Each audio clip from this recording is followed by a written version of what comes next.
If you're doing good, just hit the little thumbs up down there. That way I know you're doing good. Scam!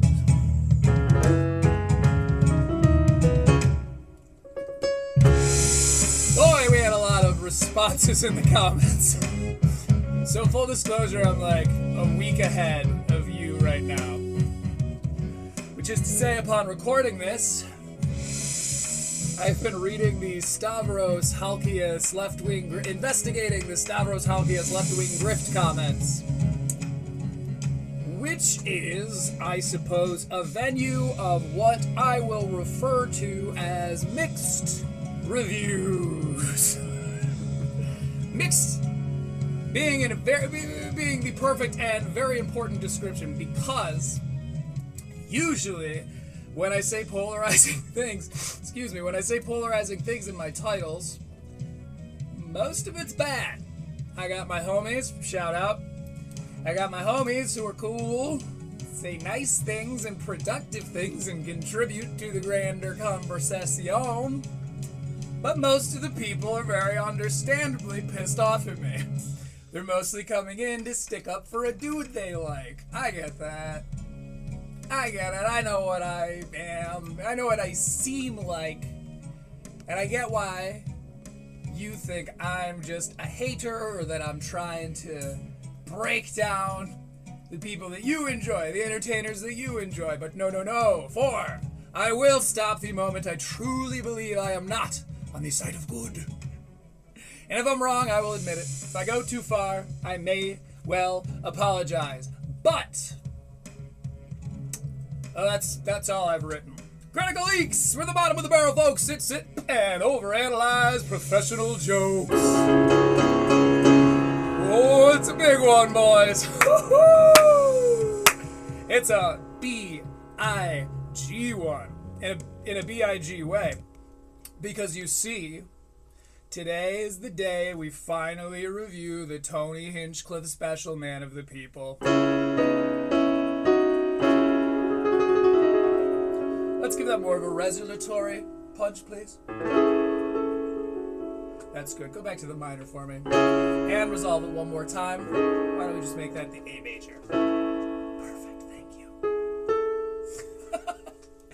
But before we get into the Tony Hinchcliffe special, we're going to be doing some coverage of, I think, my fave Aussie.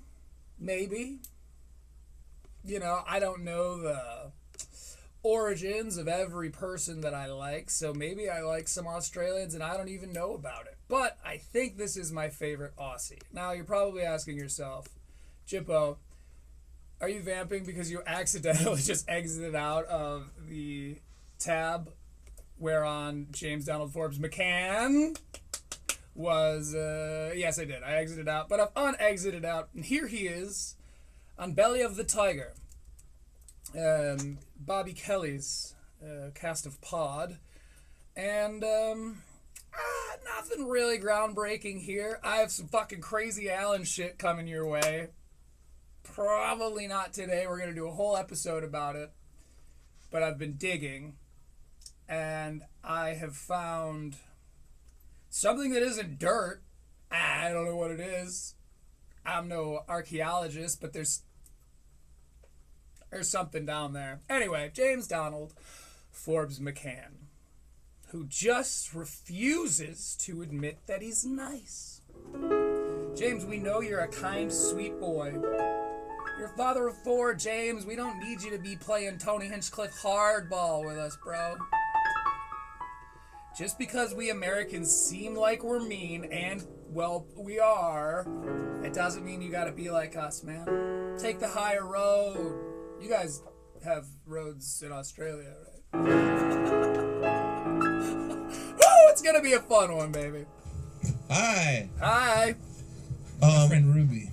Is it? Ooh, so right out of the gate, James walks in. We'll go back a little bit. We'll kind of get the ambiance of him approaching his seat.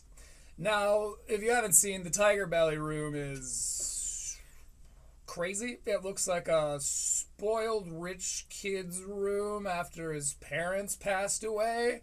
and he bought himself a bunch of LEDs to weirdly light all the odd collectibles that he has in there, including what looks to be busts of his own face, which respect, Bobby. Sit down, please. Oh, if I may. Yeah.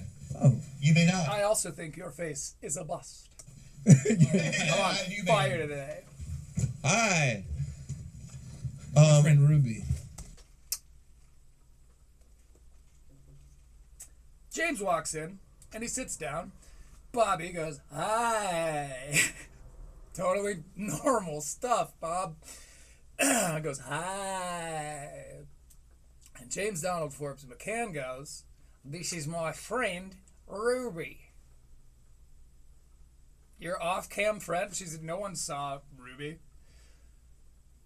Why are you... Okay. Couple of questions, James, but let's hear if you beat me to it. Who is Ruby to you? Ruby. Who is Ruby to you? Thank you, Bobby. I had the same question. Ruby is a comedian. She's in the festival. She's a dear friend. Ruby is a comedian. Okay. Doesn't really answer why she's here with you now. It's not your assistant. It's just some chick who's a comedian, who's in the festival. And your third and most potent justification is that she's different. Sort of odd. Sort of odd. What do you mean? Yeah. She's different in what way? Oh, dear friend. Sorry, not different. Well, here's the thing. I also thought he said different. So for that, we issue some forgiveness. Forgiveness for you, James Donald Forbes McCann. I didn't understand your accent. Oh. Yeah. Oh. But who is this person? Dear friend. She's a dear friend. Okay. What does that mean? Yeah, what does it mean? Dear friend? Friends, Ruby. maybe? Yeah. That they're dear? A dear friend. Okay. Is it a platonic relationship? Yes. Thumbs up. To you. James is a married man. Are James is a married man. you really married, James? Yes. Why is that funny? Your sentence structure. Are you Well, married? I don't mind, yeah. Yeah. It's a hard thing in this business to be married. Not a lot. Yeah, not a lot. Is it? Is it hard? I'm not going to make any crazy accusations. I'm just going to point out weird moment. Okay. So, she's just a D friend. She's different. And so you bring her along to podcasts. Okay, James. I won't lie. If I was a wife back in Australia and I just had your newborn, fourth kid, and you're out here on Bobby Lee palling around with goddamn Ruby, I might be like, "Who's Ruby?" But maybe your wife knows because she's a different. So, okay, cool. Well, Never been married. let's hear him out. Yeah. Yeah. That's how Koreans, you know what I mean? Because we put in the heart. I've seen this. Yeah. I've heard about this. Yeah.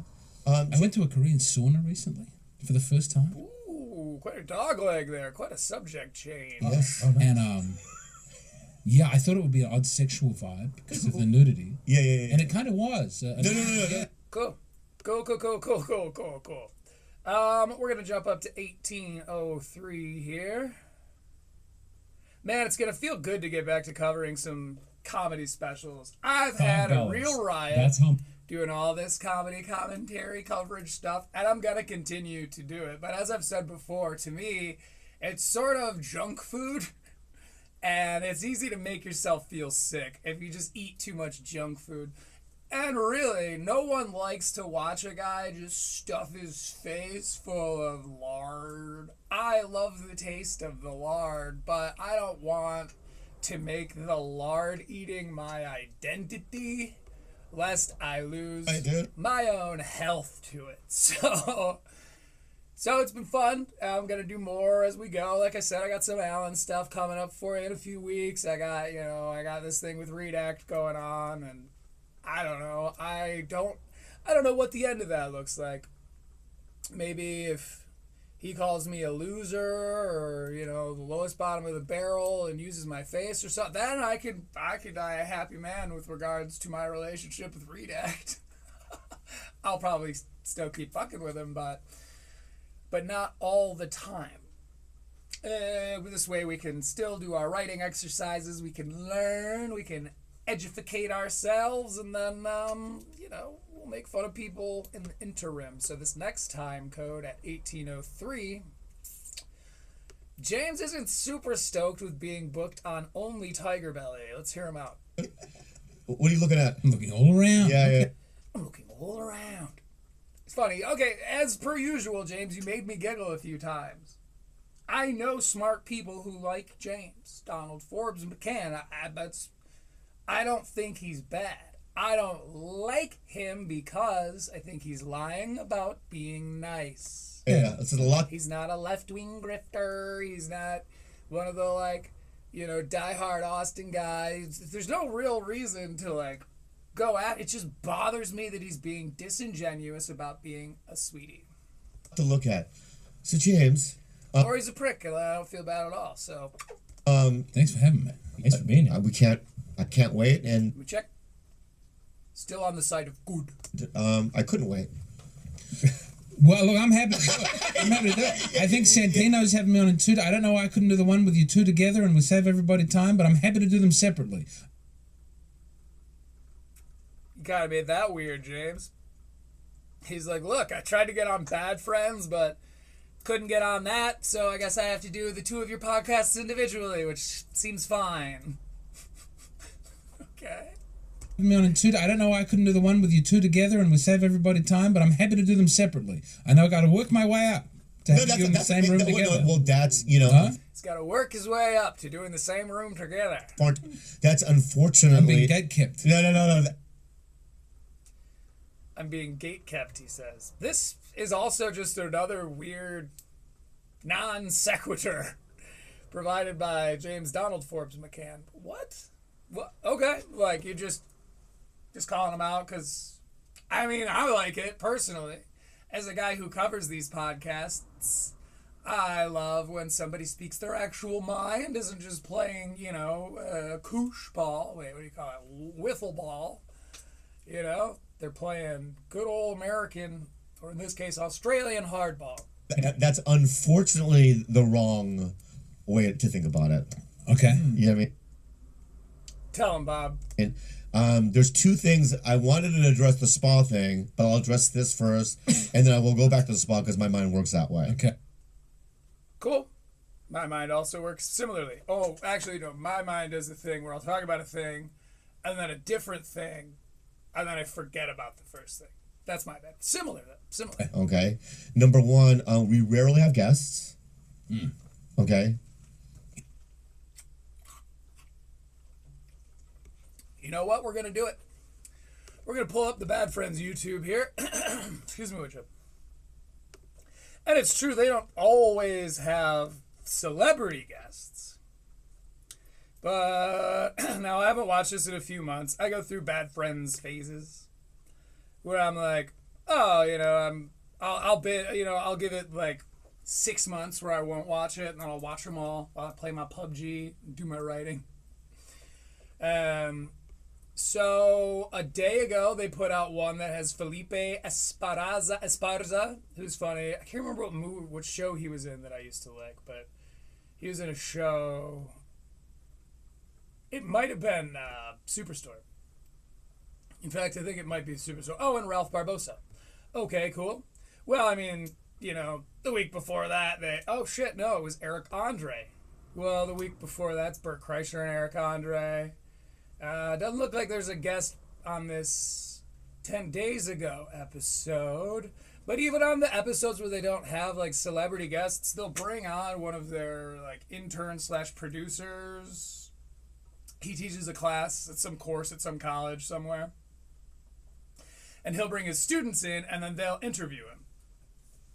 But 14 days ago, they had on Doc.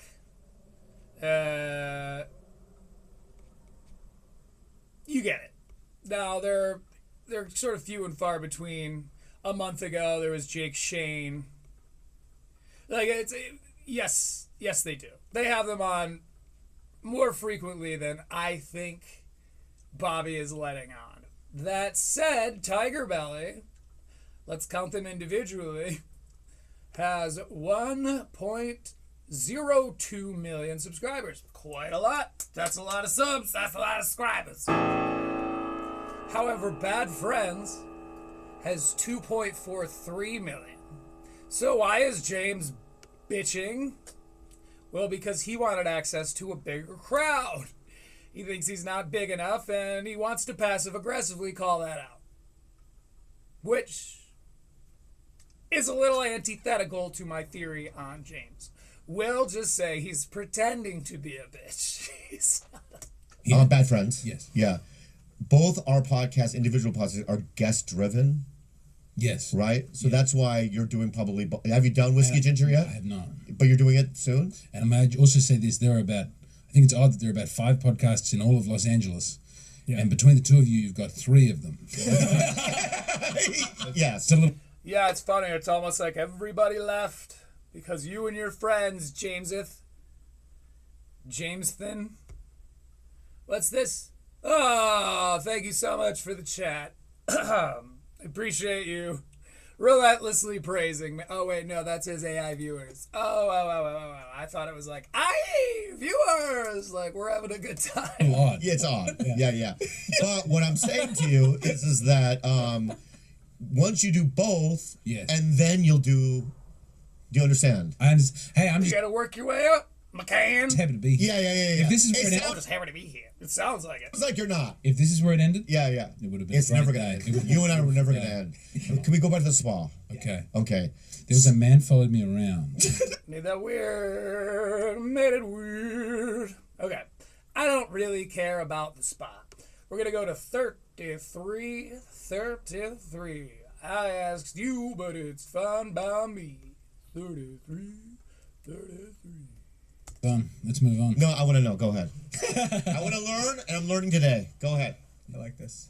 I think it's a young man who spends a lot of time. So on Tiger Belly, it used to be Bobby and Kalila, who was his long-term live-in girlfriend at the time, and then they split. And I think there was always like little interns. I don't watch a lot of Tiger Belly. I'll watch Tiger Belly when I see somebody that I'm interested in watching on Tiger Belly. I don't really watch it on principle alone. I like Bobby fine. Tiger Belly, he's always in kind of a weird mood. And I prefer the more like campy, the camped up Bobby Lee, which you'll get on like Bad Friends. So don't watch a lot of Tiger Belly, but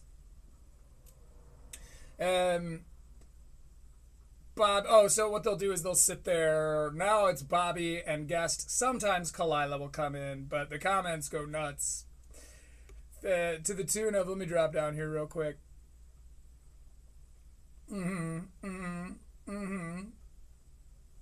It's so cheesy, but I should have time stamped it. I wrote, I can't be certain, but something inside me tells me that somewhere Red Bar is watching. 0 likes. So they mention it. We'll get to that. So anyway, there are a lot of comments down here that are like,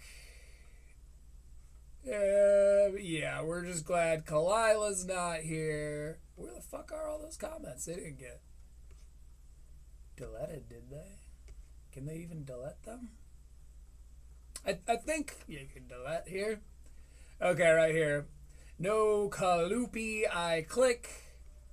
I like that. Not for any particular reason, I like the drama. Also, I don't really like Kalila very much. But not like as a person. She seems motherly.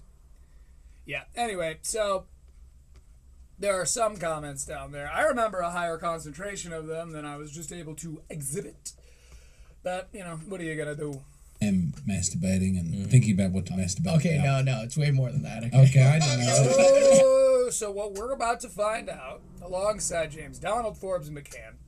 So they sit there at the table. Sometimes Kalila comes in. She's not in this episode, but what they have is a couple of, intern guys. Excuse me, would you? A couple of young dudes, probably in their 20s. The beardy guy might be, I don't know, late 20s. Anyway, And so James, who's I think a little younger than me,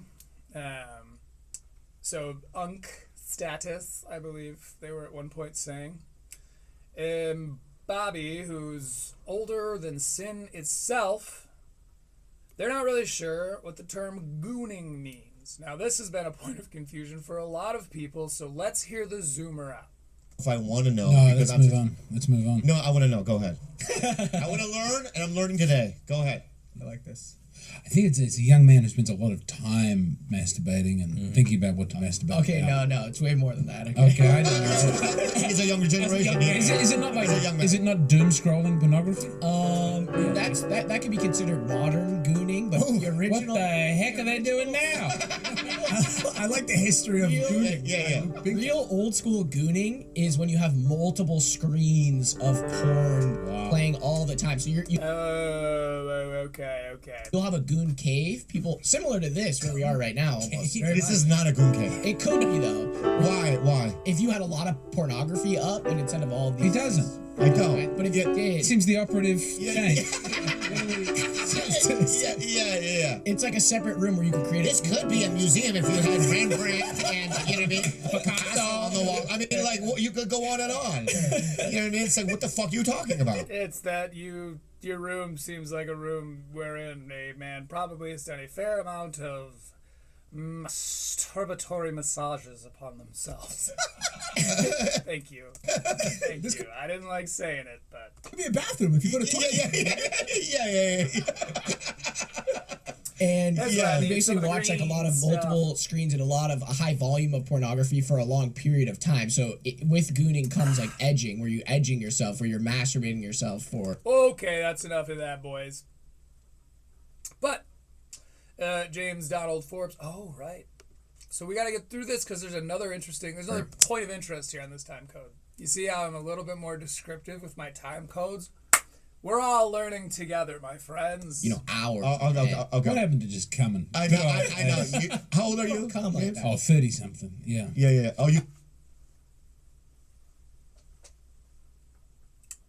Now, I don't know what it's like over there, but I come from a place where the education system is pretty dismal.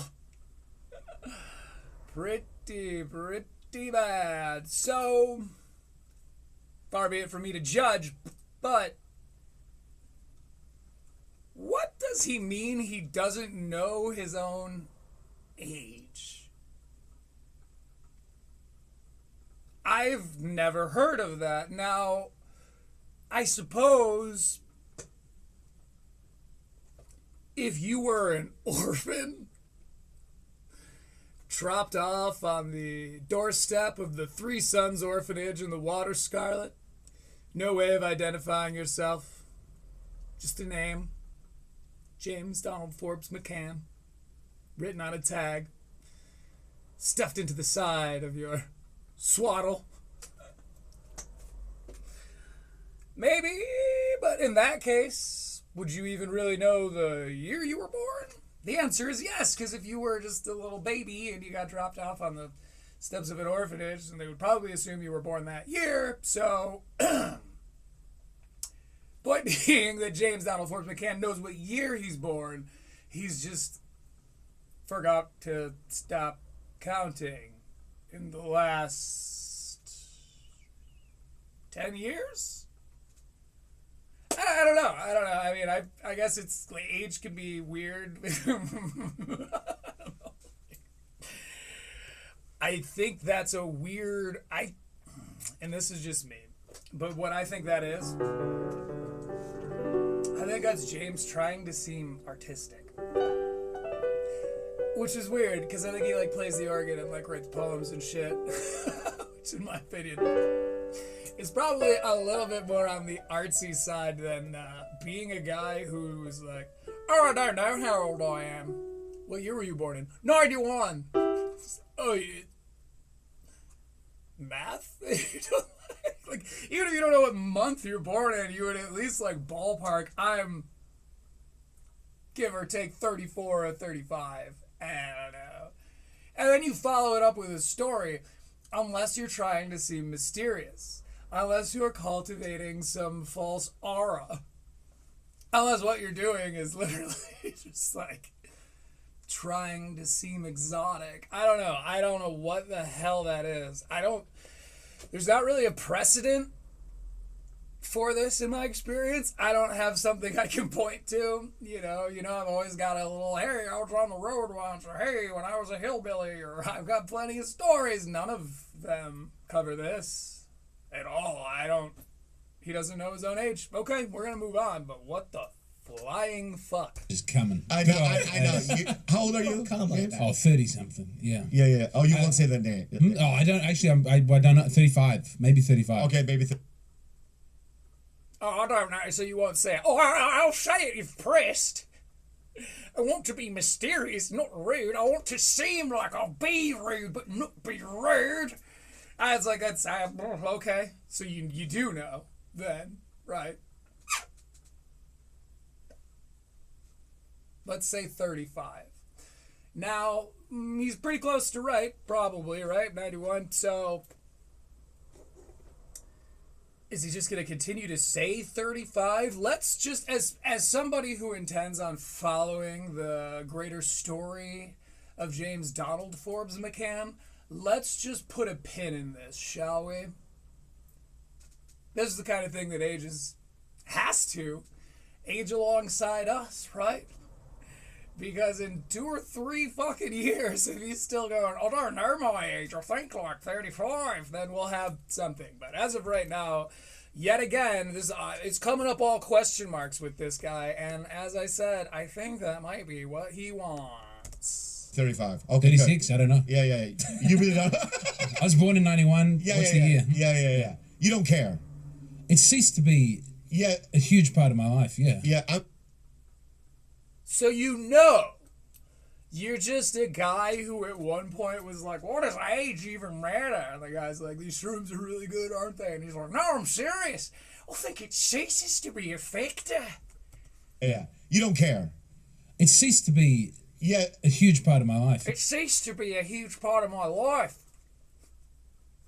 Okay.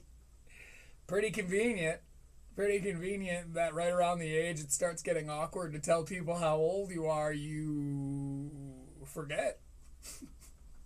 James, just say 35, you young man, you weird young man. I could say that. I could be a father figure to you, James. No, wait, that's me and Redux, my bad. Yeah, I'm 54. Well, I would be keeping track then because yeah. Every day's just. So I'm 54, and once you turn 50, you start counting the days. See, even that, he kind of like, oh, I would be counting a day every day because every day.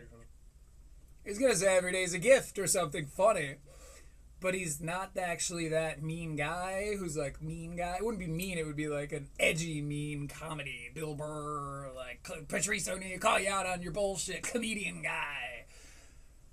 James has the problem of not actually being a dick. See, we pricks, the dicks of the world, you learn how to do it in a way that doesn't hurt.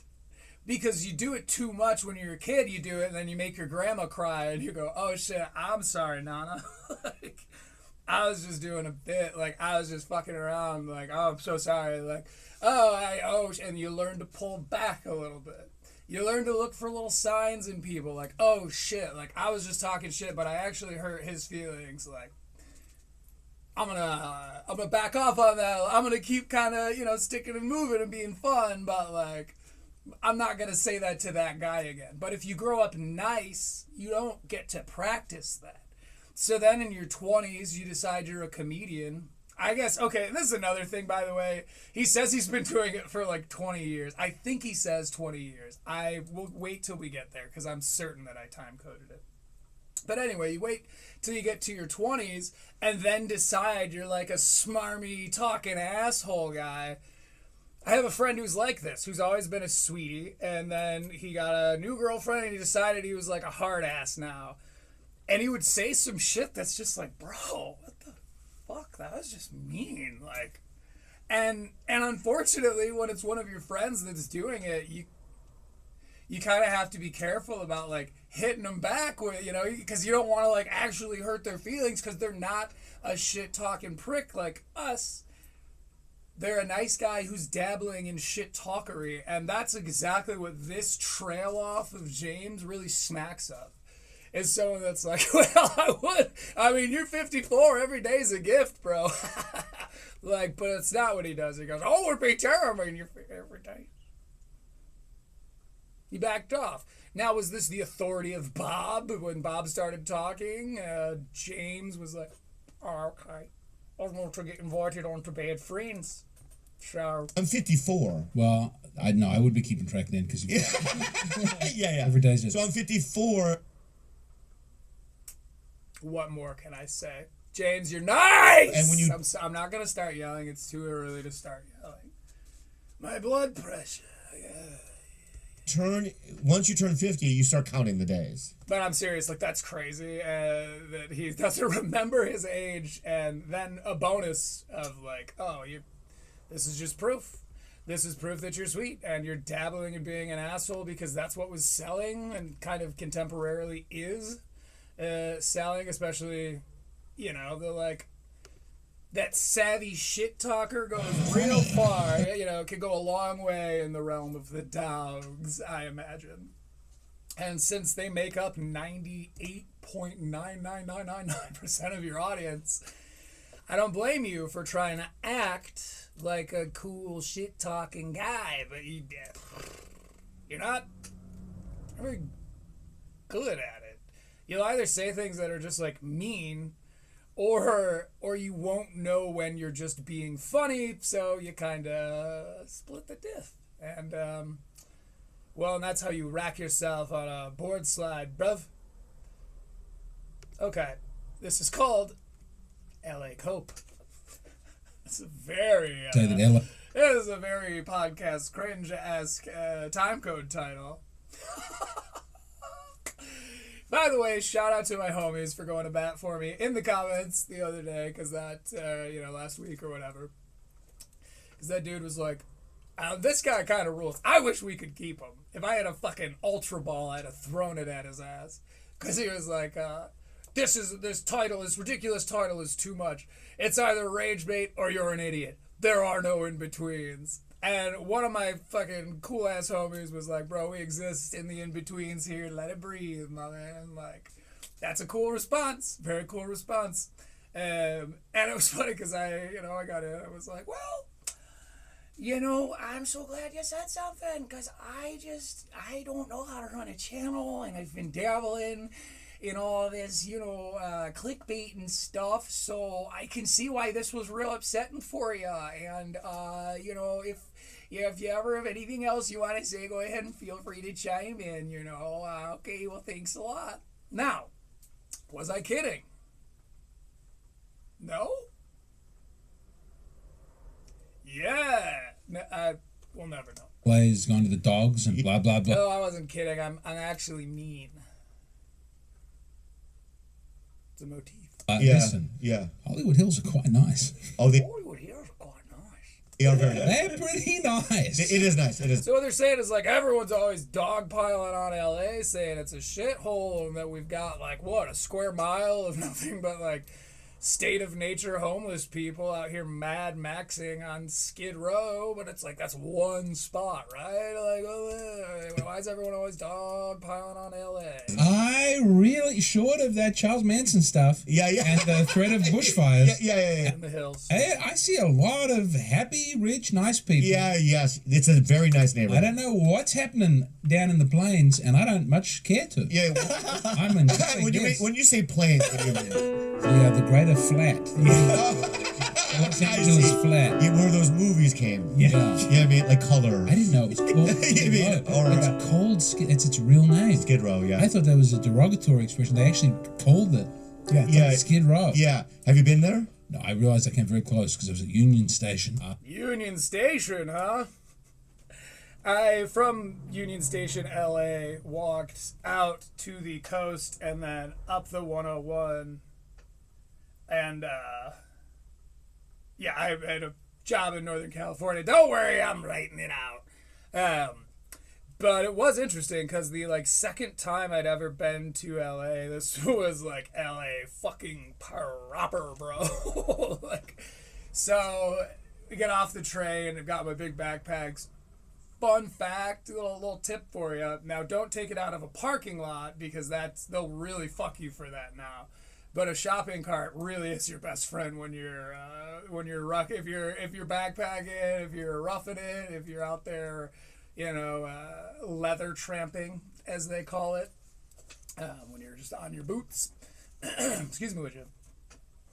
Then shopping cart really is your best friend because it gets all the weight off your back and it's a push thing. Anyway, so there's a picture of me on the 101 right after LA where we just found this like new shopping cart, which was really cool. But I remember being downtown LA, like getting off Union Station and being like, all right, well, which way's west? We gotta hit the coast, right? Like, okay.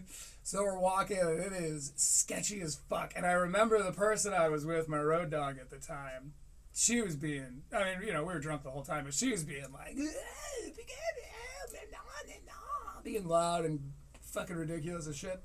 And I remember, because like people are looking over at us, and this is like, we're right by Skid Row, we're going through all the different neighborhoods, and in LA, it's interesting, because you can feel when you go from one, like, oh, it's Little Mandarin, to like, oh shit, this is Little Hispania, or whatever, Little Peru, or whatever the fuck. So, I don't remember what order they go in. But you can really feel the difference in the neighborhoods, but she's being loud and fucking, being a little fucking nuts-ass festy chick. And I had to, like, give her a talking to her. I was like, hey, come here. When you are in a place like this and you're acting happy, people who aren't happy look at you and go, what do they have that's making them happy that I don't have? What am I willing to do to get that thing that might make me happy? Wait, what are you doing? You're painting a big-ass fucking target on us. This is Los Angeles proper. Like, I love this narrative of like, I don't understand why everyone's so down on LA. It's like, LA, motherfucker, has always been scary. Like, it's really funny to hear someone who lives in the fanciness of the hills talk about like, LA's fine. What? It's one block. It's just Skid Row. And then we went to a Chinatown, and I just missed it, but I'd like to go. There's a Chinatown and a Little Japantown there. I saw Little Japan. Yeah. And I tell you what, I did. It's called Little Mandarin. A lot of Mexicans. I think they're lying. Yeah. Yeah, but also, good thing it's like not on a special of his because it's derivative as fuck. You know, how many jokesters have we heard say, oh, I went to Panda Express yesterday and was shocked at the authentic Mexican cuisine. Yeah.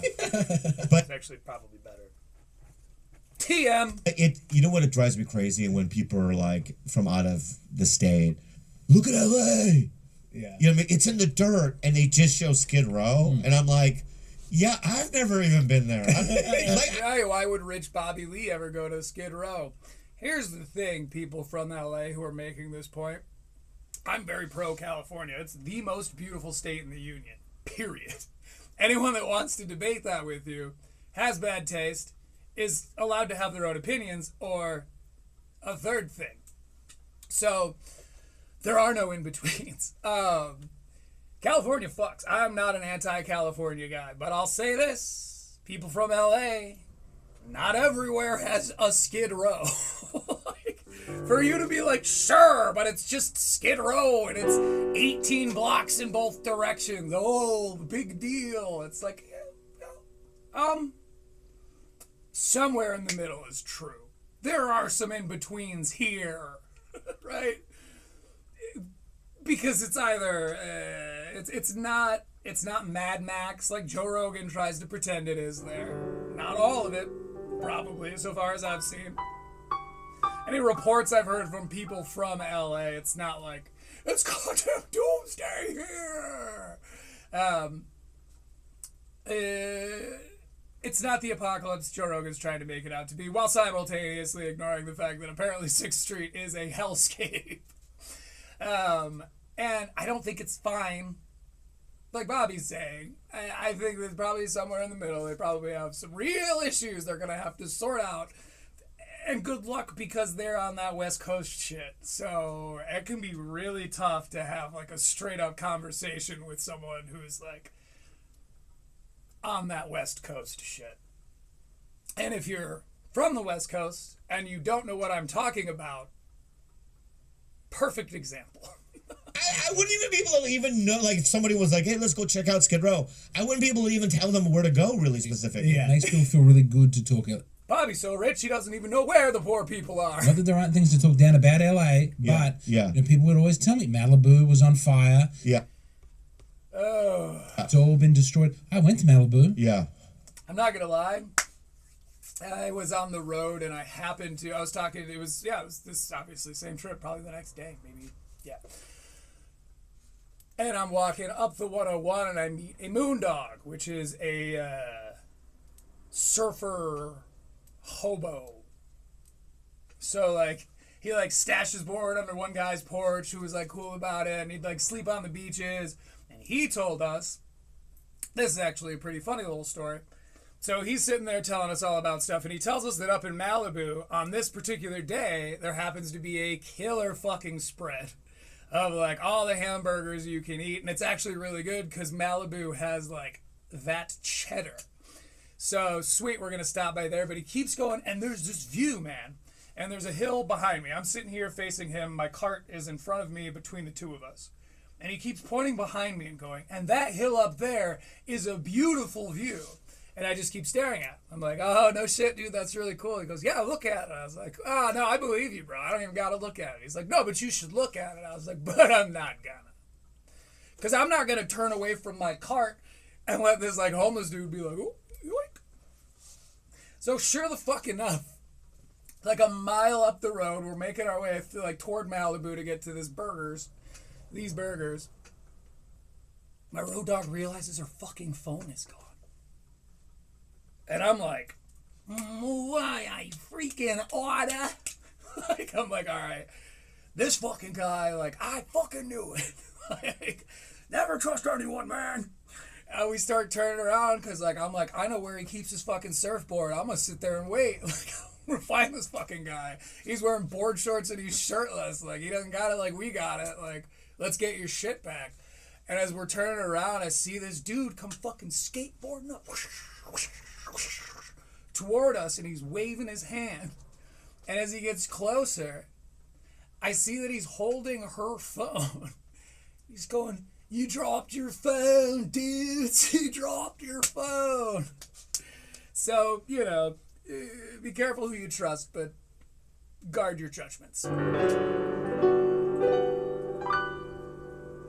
Anyway, so California is pretty cool, not destroyed, not great, just a place. So we're going up to 42. But you look like a Peter Jackson White. Yeah, like a creative, you know what I mean? A really talented. I'm thinking about shaving it all off. No. James, first of all, don't do that. We've seen it before. You look like a confused baby when you shave it all off. This, by the way, is also really funny.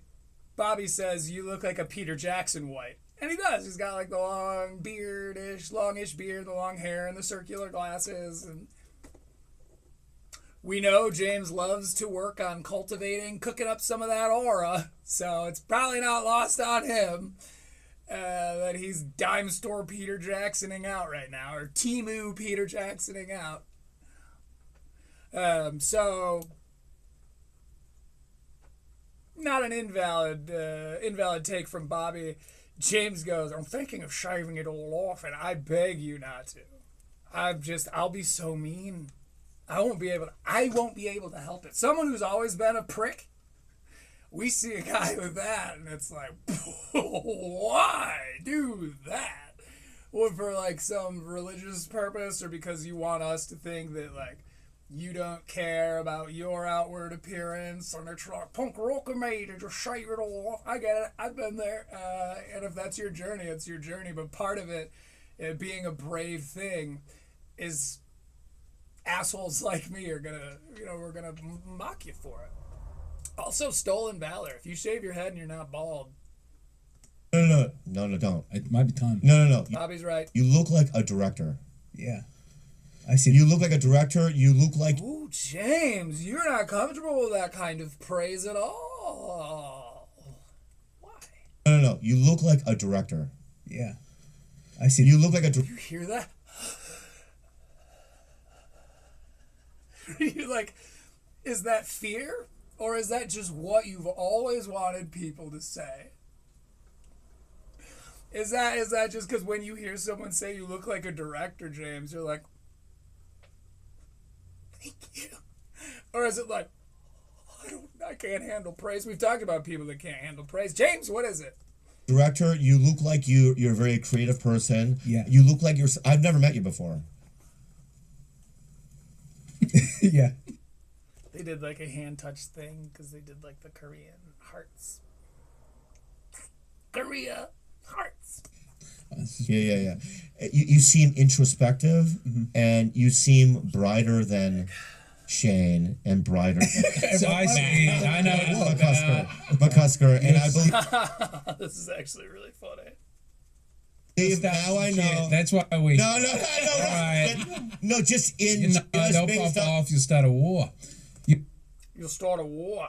You'll say something about Austin. You'll make me defend Austin. We'll get a big fight. I know what I've been brought into now. I start with a compliment. Pretty astute from James here. Start with all positive. And actually a great job of disarming what Bobby, given his face and laughter right now, was pretty clearly doing. Let's talk about the hot springs of Korea. Bobby, by his own definition, is obsessed with vengeance. He loves revenge. He says it's the Korean in him, and historically, checks out. No war. Anyone remember Johnny's Somali? My coverage on that? Watch the end of that video alone.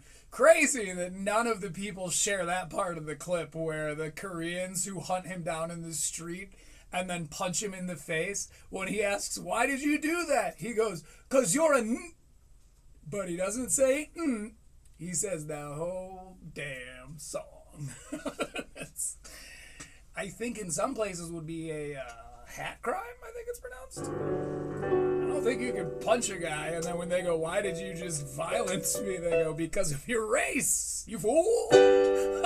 But, so yeah, they're into revenge. Cool. So anyway, Bobby, I think Bobby plotted this. I think this was a classic Bobby plot. No war. I love Like it. I mean, say nice No, things I about was Los kidding. Angeles. I was kidding. You're great. Bobby Lee plots! I mean, say Yeah, nice you're a things wonderful about Los person. Angeles. So yeah, we may have to be a little more careful on our clickbait stuff. But like, I think the sweet spot was Mark Norman hates Al Franken. Because it's like true, but it's not like, it's not even the hyperbole of it all, because I think that there's enough behind that it wasn't hyperbolic. But it's not, it doesn't smell like rage bait right out of the gates. I will not change anything. I'm going to always refer to this as the Stavros Halkias left-wing grift, because I think he's coining the damn thing. I think we're going to start seeing it a lot more, especially as we start to get closer to election season, just like what happened with the right-wing grift. I think you're going to see more and more people are just going to start coming out and being like, well, I think that Austin is bad, or whatever. And so, but I think with this one, something along the lines of Bobby Lee schemes James Donald Forbes McCann, or James Donald Forbes McCann refuses to admit he's nice. You're a wonderful and very talented person. That's all I'm trying to say. I'm not starting a war. I love all those guys. I was kidding. Yeah, it's like, Yeah, I like Bobby Lee. That's funny. I think that Gillis, now I get it. Gillis, you, and McCusker, you guys pod together. We have. Bit of a soft spot for my man McCann here. I've podded. You have podded together. I've been on podcasts with them.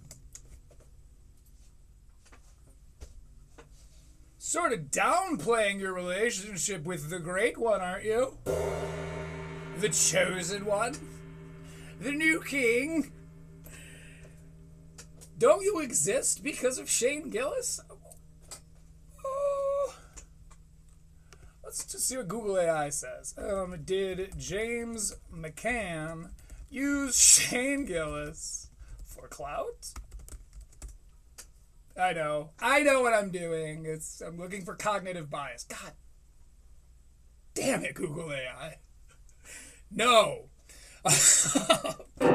Australian comedian James McCann did not use Shane Gillis for clout. In fact, it was the opposite. Gillis discovered a destitute McCann in Australia and brought him on tour, effectively giving him his break in the American stand-up scene.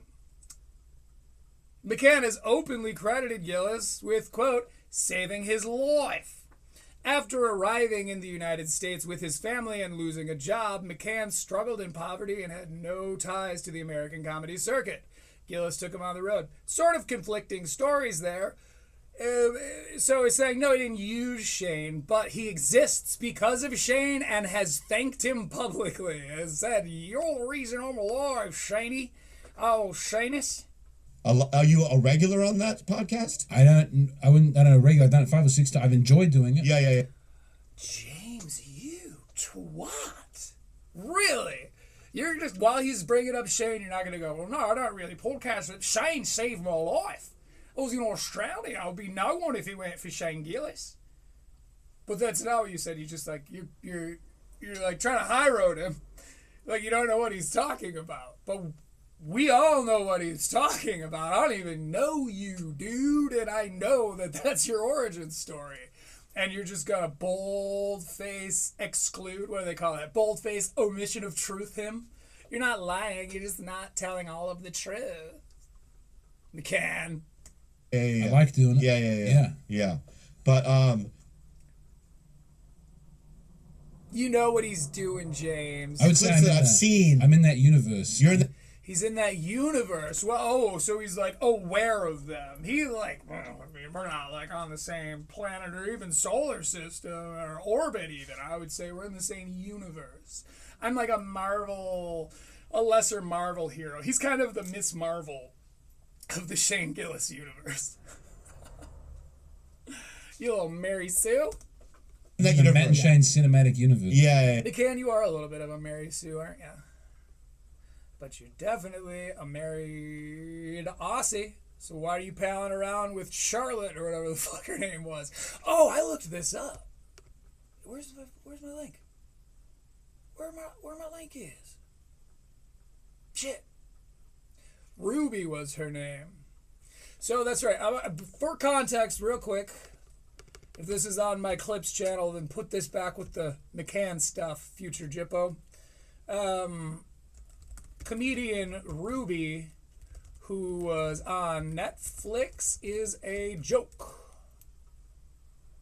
Google AI says you are likely thinking of rising stand-up comedian Ruby Setnick, who performed in the Netflix Is a Joke Introducing Showcase. Originally in Sacramento, now touring nationwide, she is known for unapologetic. I swear to God, if I hear another person call a comedian unapologetic, I'm going to remark upon it. Unapologetic, dry delivery, and relatable observations about dating and growing up. Sounds young, James. Just a buddy of yours, just palling around with LA, checking out the sights with Totally Normal. Yeah. You're in the, if there was a Marvel... That's how this country, I've realized it's all tribes and clans and... Well, Australia used to have some tribes too, James. What you guys do with those? It's very... glass houses. Yeah, it's interesting. I'm very happy to be here. I feel blessed to be brought in. Does Australia... But it's very... Yeah. I see... Everything is... I see what you're saying. I see what you're saying. Everything is and there's this guy and that guy. It's Marvel versus DC. You know, it's... Yes. It's, you know, in the NFL, they have, coaching trees. Yes. I see this with people's openers. And Yes. Oh, he's a soda guy. That's part of the soda. Yes. It's the soda lineage. Yeah. So, crime families. Crime family. There's the Burr people and the Louis people. They're not the same people. They're not the same people. I'm looking out. I think it's all one big happy. No. Very discreet. Yeah, but there are treasonous folk. Absolutely. Yeah, there's treasonous folk, and there are also kings and emperors. and there's also peasants, right? And there's also it's very Games of Thronesy, okay? But at the end, Damn, I'm watching Rise of the Planet of the Thrones or whatever, the prequel.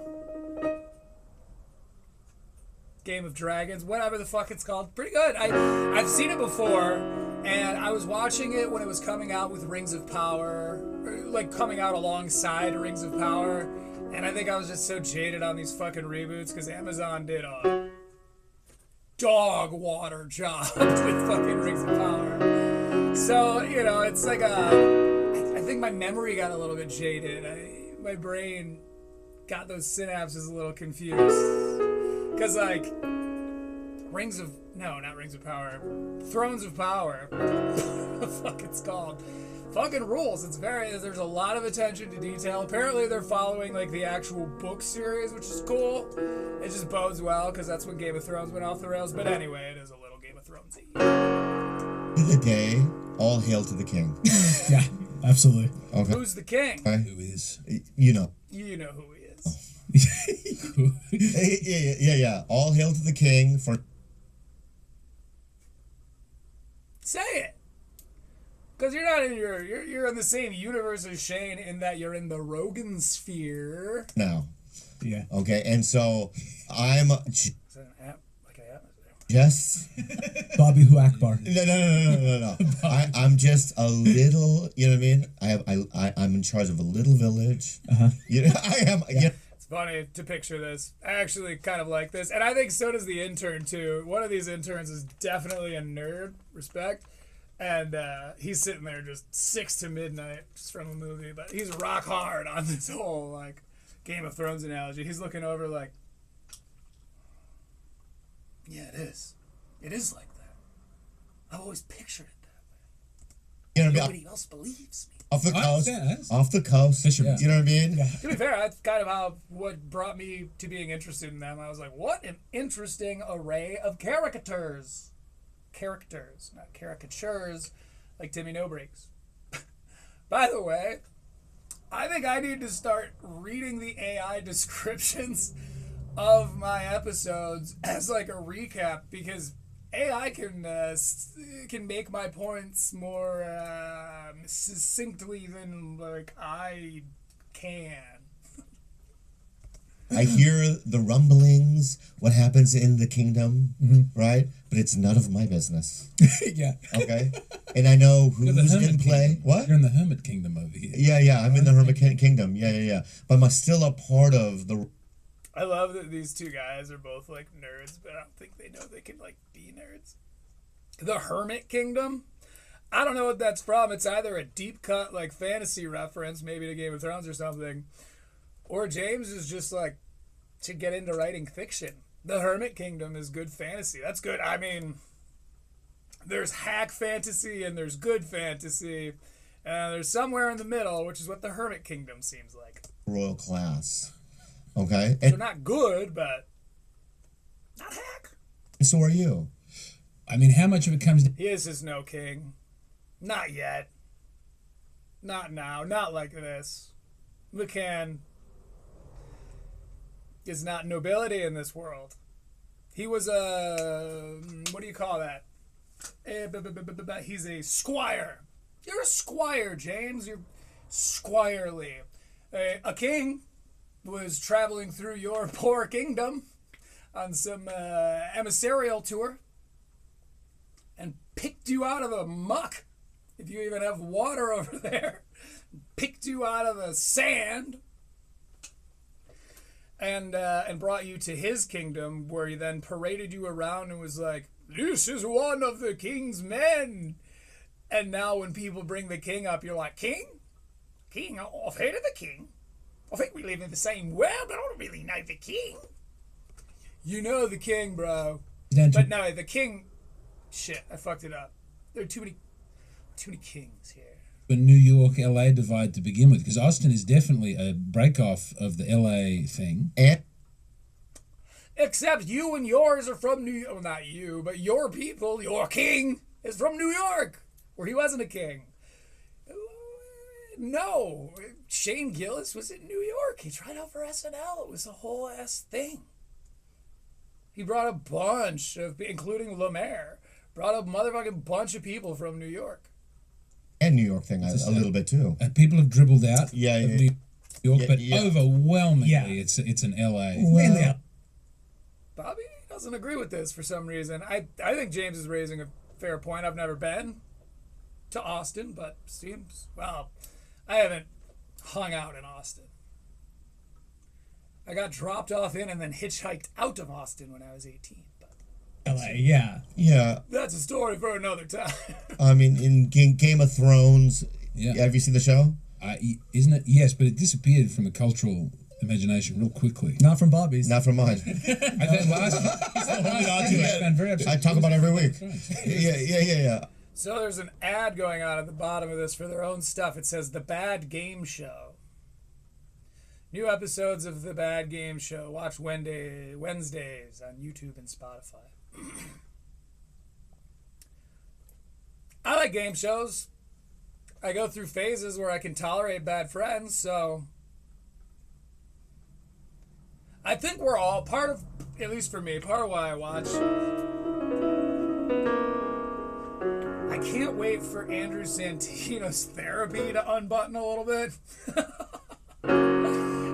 Not in a way that like affects his life negatively at all. I just want to see him lose his shit once. I want to see that little demon in him that made we know report it. Fuck that clown guy. I want to see that thing come out. Really bite someone's freaking head off. You know, like doesn't that?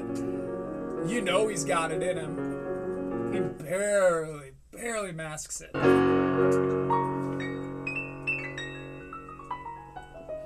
I've known some very angry people in my day. That's an angry man. You know the sad clown painting? Santino is angry clown.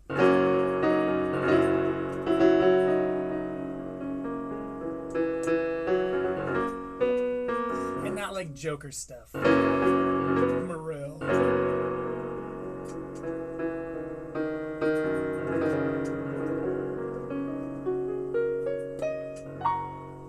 I still talk about Lord of the Rings. What are you going to do? Never really came. What? When is winter? I thought there was going to be a big thing. Yeah. You're not paying attention. That was what everyone's complaint was. You fuck, and that's because, for the record, they stopped following the source material.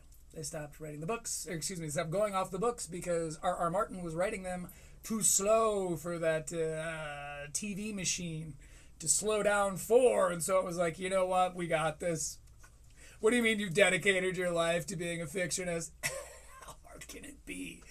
The zombies are dead. What episode? They're all... Blah, blah, blah. They do a terrible, terrible job of landing this massive, 8-season build-up or 6-season build-up.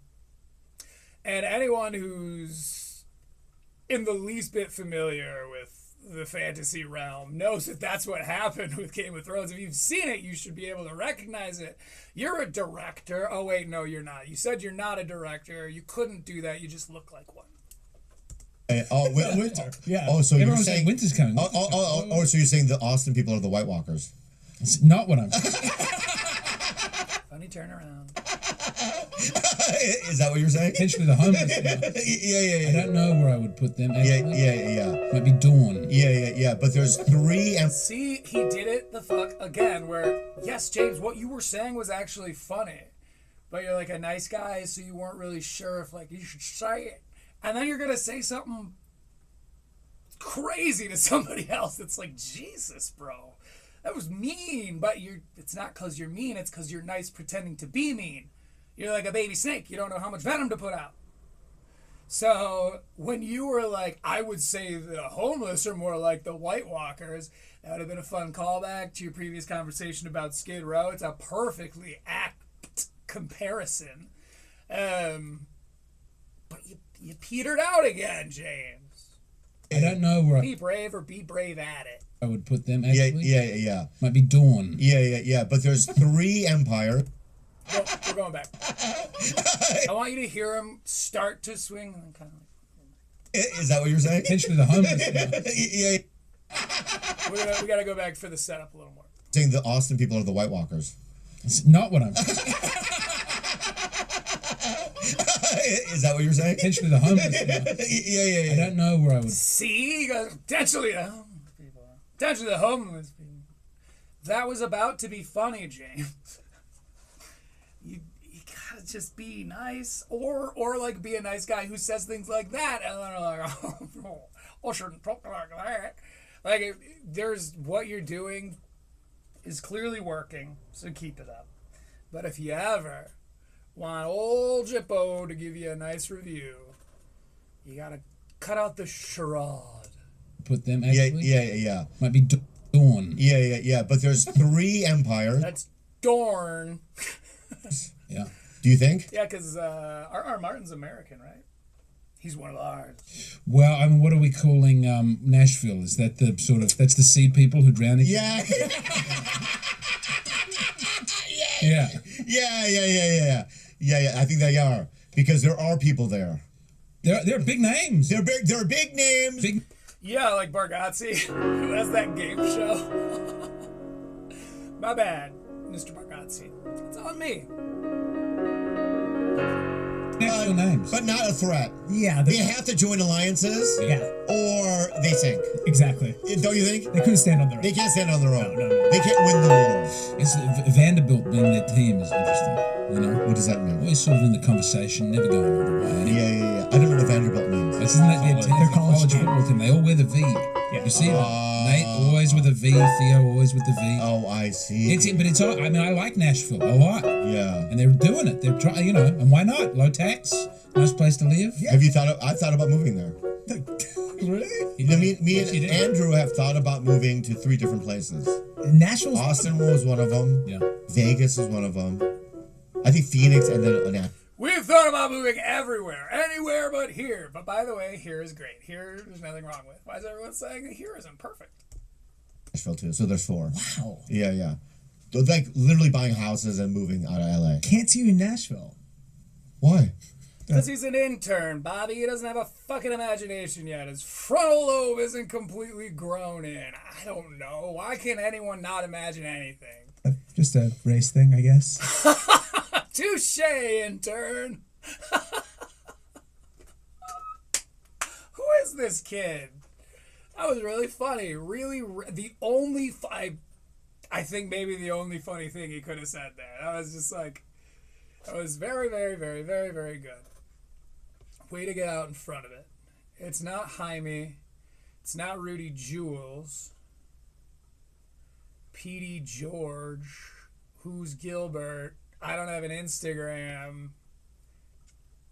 I don't know. And I never will. And I never will. I've had one that I got on, and my friend was trying to, like, you know, because you should have one. If you're trying to, like, do performance things or be on the internet in any way, like, you should have an Instagram probably.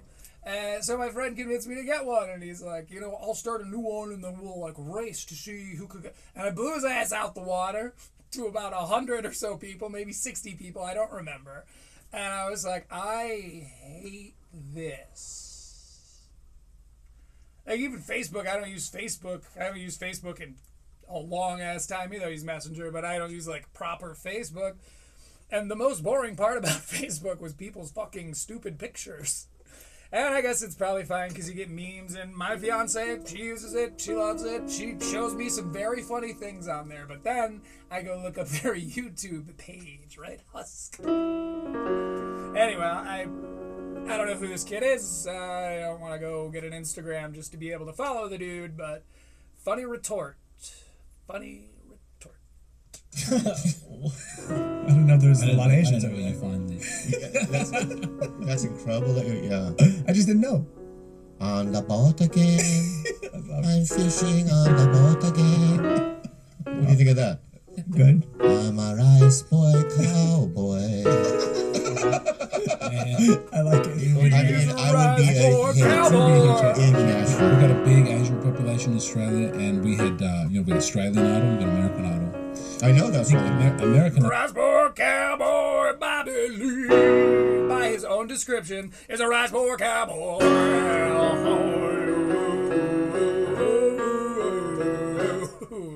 That's my musical performance today. Although you would have, they would have the good. Kidding, there will be one at the end, and don't worry, in about 20 minutes or so, we will be doing a reading from everybody's favorite autobiography written by Corey Feldman, Choreography. Person, the silly person who's never really going to make it through. You're right. The William Hung. Would be like a big, yes. We had so many Asian people who were making their dream come true. Yeah, yeah. Were they good? No. Some of them. Yeah. Well, the first winner of the first season was Guy Sebastian. Yeah. Asian fella. But Have you seen? I feel like I'm past where my time code told me to be. I just had a good time playing the Rice Boy Cowboy with Bobby Lee. Excuse me, would you? We're going to 5238, learning about the didgeridoo from McCann. Sorry, McCann. 5238. Said a 5238. I'll say a 50 fucking 2 and a 38. I'll get 5238. Yes, I have to do that every time. 5238. Jacaranda tree. Yeah. Purple. What's up with? Come here. Let me ask you something. So he's talking about how he was someplace and they had some Australian stuff around, and there was a jacaranda tree. It was very beautiful. That's cool. I respect that. When I see a robin out and about, I'm like, oh, Michigan. So yeah, it's cool to be reminded of home when you're elsewhere.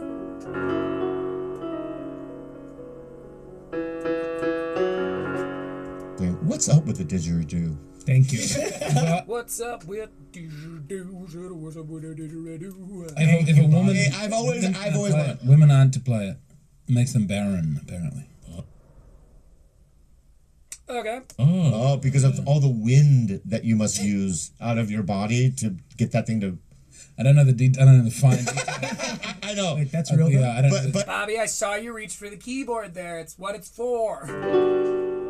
You feel uncomfortable, you can just do this. Comfort yourself, my man. By the way, this is a G major bass with a B minor head. You're welcome, go nuts. I think it's called modes. But I've never heard the didgeridoo. Is that modes? And when Is this Ionian? Aeolian? that, I'm gonna use Mixolydian? Lydian? like start Dorian? a band and have a guy be that guy. Oh no, there's some good ones. There's And others. some good dig tracks out there. There are, and that's why I wanted you on here. Why? Treaty, Yothu Yindi. I think there's a dig in Oh, that. by the way, I just got the joke, Adam. I know when you said tuned to 432, we were talking about, like, hertz. That's why I said it's 440 at best. My bad, because I found out that the clip channel that covers the dogs is called 432 clips. So I think I now get what your joke was. He's a dog! That's cool. I'm not a dog, but I'm a dog person. I'm a dog person. I like them. But I don't want the responsibility of being a dog. Gee, I'd hope so. Yeah. Sometimes when you just It's Celtic. It's a primal. It's not Celtic at all. Pronounced Celtic, and no, it fucking isn't. It's almost literally as far away from being Celtic as you could be. Maybe Bobby thought that the Brits, or like the people from the UK, brought the Didge down to Australia on their crime boats or whatever. I don't know very much Australian history, but when they were being shipped off, maybe that's why he said Celtic. Primal? I don't know what the fuck he meant by that, but hard nuh-uh. when it comes in. It is as yes, no, it is. It is as Korean as it is Celtic, which is to say, in its ancient origins, had nothing to do with either culture because it is Aboriginal. Hard AL. Tell me how you feel. A deep. It's not used as much in Australia because people get offended and fucking whatever. But I would think that. Why would they get? What? Yeah. No, I don't know. I don't know. It's like a headdress thing, I think. Where it's like, hey, yes, we decimated your culture. And Yeah, we turned your sacred instrument into like a gimmick, sort of a party trick. A lot of white hippies over in the States are going to carry him around. Some people are going to make it their whole personality. In fact, they'll name themselves after it. Don't know about the region. Actually, he's in America. He's a white hippie in America, but I think he's like Norwegian or something. Shout out Dish. Tell me. Aboriginal people get very, what are you doing with that didgeridoo? That sort of thing. That's how I do. Oh, when the white people do the didgeridoo, Yeah. right? Didgeridoo. Yeah. The Aborigines get offended. Well, even saying Aborigine, people get What do you call? mad What would at. I call it? You them? So fun. Aboriginal.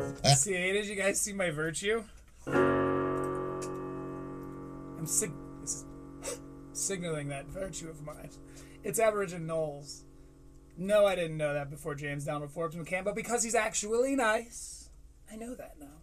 Aboriginal people. Explain to me Yeah. why one's fine and one's not. This is what I mean, James. What you're doing is a crazy thing. You're like trying to do like a dickish contrarian grandstand thing, but you don't know how to do it right. So you're choosing the wrongest, weirdest battles. Saying the homeless people are the White Walkers is funny, James, but you backed off on that one.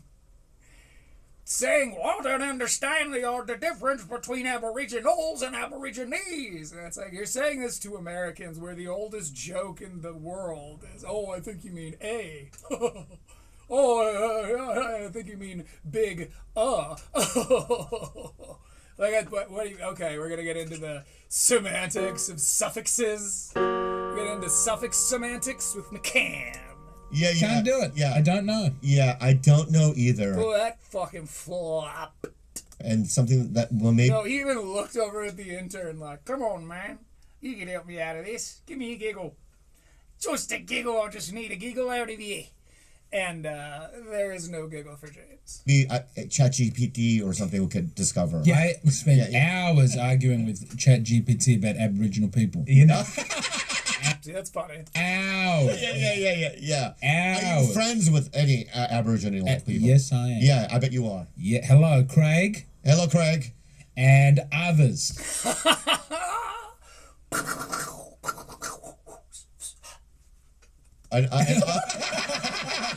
Really funny. Lots of others. See, he's cooking now. And this, maybe it's because there's not really a scene in Australia, but like, I don't know. I see things like this. I see the inconsistencies in his character. And I'm like, it seems you seem to be, to me, and what do I know? But it seems like you're, at least, actually this I do know.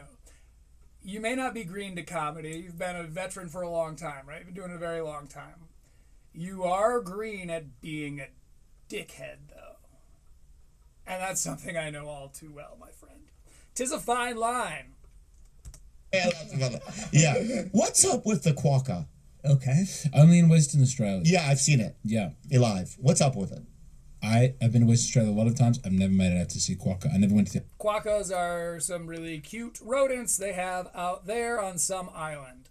It's like their Joshua Tree if you're in the Indigo area. People will be like, we gotta You go. deserve the best. Oh my god, thank you. Seriously? No one's ever said that to me before. It's like Google trying to get you to write more reviews. You're popular! Shit, I always wanted... Because I was this person... Your reviews have over 199 views. Until quite late in the career, I was like 15, 16 years in. I was just in my little town. I tried moving away. I had to keep moving back over and over again. And still, I did like one Christmas party and it went so badly, I never got another one. Mm-hmm. They still gave me the money, Wait, you... but the cheapest chips would never book me again. I'll tell you. Bobby smacks his piano.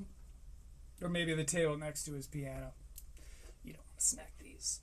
They're good. I was shaking my head. I'll tell you why. Okay. Tell us why, Bob. Thanks. If I may, okay. When I started, they were like, "Yeah, you got to clean up your act. You know what I mean? You got to do jokes that like are more, you know what I mean, meat and potatoes, right? You got to, like about driving or you know what I mean." Dating. What's going on with the airplanes? Yeah. You know what I mean? And you have to dress better because I used to dress like this. You and messed up hair. You know what I mean? Fucked up. I would say really crazy shit on stage. Wouldn't get a laugh necessarily, but it was just Pull out your pud. like really nuts shit. You know what I mean? And people would go, "You're never gonna get corporate gigs. You're never gonna be on cruise ships. You're never gonna do the road. You're never gonna make it with that act." And I always thought, like, I'm being myself. Yeah. You know what I mean? And I, you know, because you have to do a lot of like, you have to pretend that you're a comedian more than finding your own point of view and being essentially yourself, right? So you kind of have to like clean up your act, wear a specific thing, right? To only talk about things that everyone, you know what I mean, will relate to. And I think that hinders comedy. So yes, there's corporate comics in these towns that, like, if a convention comes through, but their jokes are very generic about family or very generic jokes about The driving in freeways. the freeway. Around that town. You know? Oh yeah. They have local references, and it. Bro, you don't know. It- This other intern is like, yeah, it's like jokes about their town. I don't think that that's what comedy's about. Yeah. I think comedy is about, like you. I've never seen anyone that looks like you. I've never seen anyone like you, right? I've never seen anyone do comedy like you, right? You are who you are, okay? And I think I was the same way, so that's why I've never done a corporate. Your whole career, you never did one corporate gig? I think I did one, and they lit me. You did one. You did a corporate. What about the whole fucking Robert Kelly. You know what, dude? You did a whole thing because there was a whole thing you guys did, and you got in a big fight about it. And I covered the whole thing. I even scored it. Not scored it, but like scored it. Go check it out. He has done a corporate gig. Maybe it was his only corporate gig, but I don't think it was because I'm fairly certain he refers to them in the plural on that episode of Critical Leaks.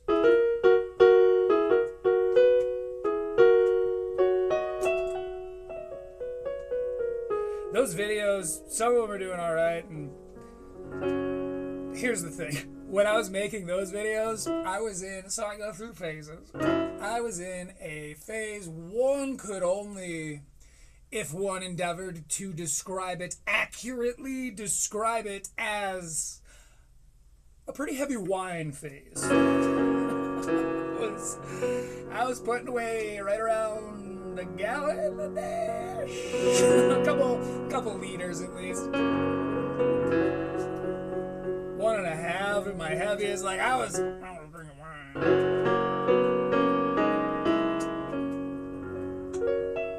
And it was supplementary, wasn't it? That said, like, state-dependent memory and all that, I don't really do those videos not wine drunk. So, you know, maybe I'll start doing those videos again, but that will require some Fox Yard or whatever the $10 gallon jugs are. Anyway.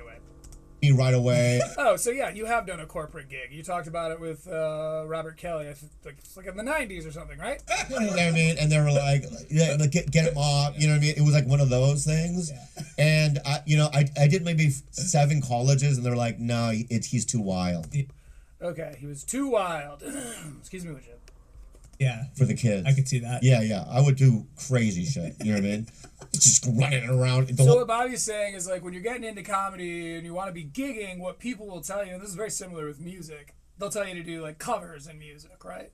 Well, you gotta play covers because you want to play things that people like, but you play some of your originals, and then, like, eventually they start liking those, and then you can just play only originals, and then you're a band. And Bobby, that bumped with Bobby in the comedy scene because they do something similar where they're like, you gotta tone it down. You need to, like, tell jokes a little bit more, like, friendly, family stuff jokes, whereas Bobby was just kind of going up there and being crazy. And Bobby disagreed with that on principle. Whole thing, you know what I mean? Yeah, and they'd be like, no. You want to, you know, a part of you still goes, I'd like to do well for these people. Excuse me? One still wants to do well for these people. Yes. But I would try and do it, and I would realize I didn't have the I did chops, a gig for a supermarket heart. company on their special golf day. And it was their special golf day. They said, get up in 10 minutes. What do you mean special golf day? They all went out and played golf with the people who supplied the supermarket. Okay. It's special. Yeah. Special golf day, and they said, here's the comedian. I think I used the words 3 times in the first 4 minutes. Are you on a golf course? They had come in from the golf course to watch me say something about someone getting to death. I go, what the fuck am I doing? Yeah. That's what I'm saying. It's all the lights are on. Yeah. The lights are on. People are eating. It's not the right environment. Yeah. It's a nightmare. You know what I mean? So, what I would say to a young man like this, how long you been doing comedy? 4.5 years. 4.5 years. We're still developing, is what you would say. Yes, yeah. Still developing. Are you? Yeah, I say it. Yeah. You know, it's so funny. From afar, sometimes you look Asian. I've gotten that a lot. Yeah, right now. Yeah, like right now. People say it. I have squinty eyes if I miss it. So, I think, Bobby, the gist of it was that, as a comedian, you kind of at some points just need to play ball. You just kind of do what, people are going to like to see because you're playing covers. You're trying to curry favor in your local scene, and you do that by ingratiating yourself and assimilating to said scene. Fairly astute point. Until you apply it to the situation of the Austinites. Because isn't your number one thing that it's hacky to do the thing that everybody's doing down in Austin? And all those Austin guys they're hacks for playing covers. Think about it. That's the scene, right? And if that's what everybody's doing and you're an aspiring professional comedian, whether these are your beliefs or not, as a comedian who's just trying to make people laugh, you might just button up those pesky opinions of yours. And you might just do what you think people want you to do. And in Austin, that thing is, the R slur, the F slur, the T slur, not all the slurs, notably not all the slurs, but all the non-N ones. Say. Yeah. I mean, you're dating a career. So, we go up here a little bit farther. We are almost done with these time codes. We've got 2 more. We've got 1, which is a little bit of a misstep on the part of James Donald Forbes McCann. Yeah, of other Asian regions, they find me to be, what's the word? Unflavorable. Unpalatable. Unpalatable. I can't say the word. Yeah. But I agree. You agree? Well, I mean, I've seen it. I don't agree, but I know what you're talking about. I have a similar thing. I mean, there was, I don't want to I've been potting for a long time, so sometimes I reiterate certain stories. Yeah. But I had this famous Asian actor once pull me aside at the Comedy Store, and he goes, he had an accent. Yeah. Let me talk to you outside. And I go, okay. He goes, oh, you're a disgrace. And I go, what do you mean? He's like, call it Asia, everybody. And I go, why? Oh, the thing you say. And I go, what the fuck you said? Talk about you shit. Back up. Because I get That's defensive. really the sort of thing he might have had a problem with. I think, you think that was the thing? I tell you, Okay. I started out with Ronnie Chan. I love him. Great. Yes. But suit, dignity. Yeah. Tonight, even if times. Boy, that's a brutal time to cut to a commercial there. Bobby Lee goes, look, one time when I was starting comedy, some Korean guy pulls me aside and he's like, dude, you are shaming us all. Like, dishonor on your houses, bro. And James segues from that into, well, I went on the road with Ronnie Chiang. Ronnie Chiang, you remember Ronnie Chiang, the guy who was in the highly anticipated King of the Hill reboot? taking the place of the voice actor, a white guy who used to voice Khan, Phone. Ronnie Chang, based on factors that aren't up to me to identify, lest I be accused of something heinous. Due to factors, Ronnie Chang got the job, and I say factors because one of those factors was exclusively not giving a fuck or wanting to try or being good for the job. Go listen to his performance as Khan. I'm not saying try to do the Khan voice. Everybody chill out. I'm saying try. Try? Are you playing a 65-year-old man? Are you 40? Can you maybe 65 it up a little bit for us? Anything, dude? This is what, just an active protest where you just showed us that you don't give a shit about the show we all cared a lot about? It's not my fight to be like, oh, let the guy do the voice. I wish you would have. I wish it was societally acceptable, but I'm not trying to argue that it should happen, right? What I am saying is fuck Ronnie Chang for showing up and not trying. You know who would have tried? Bobby Lee.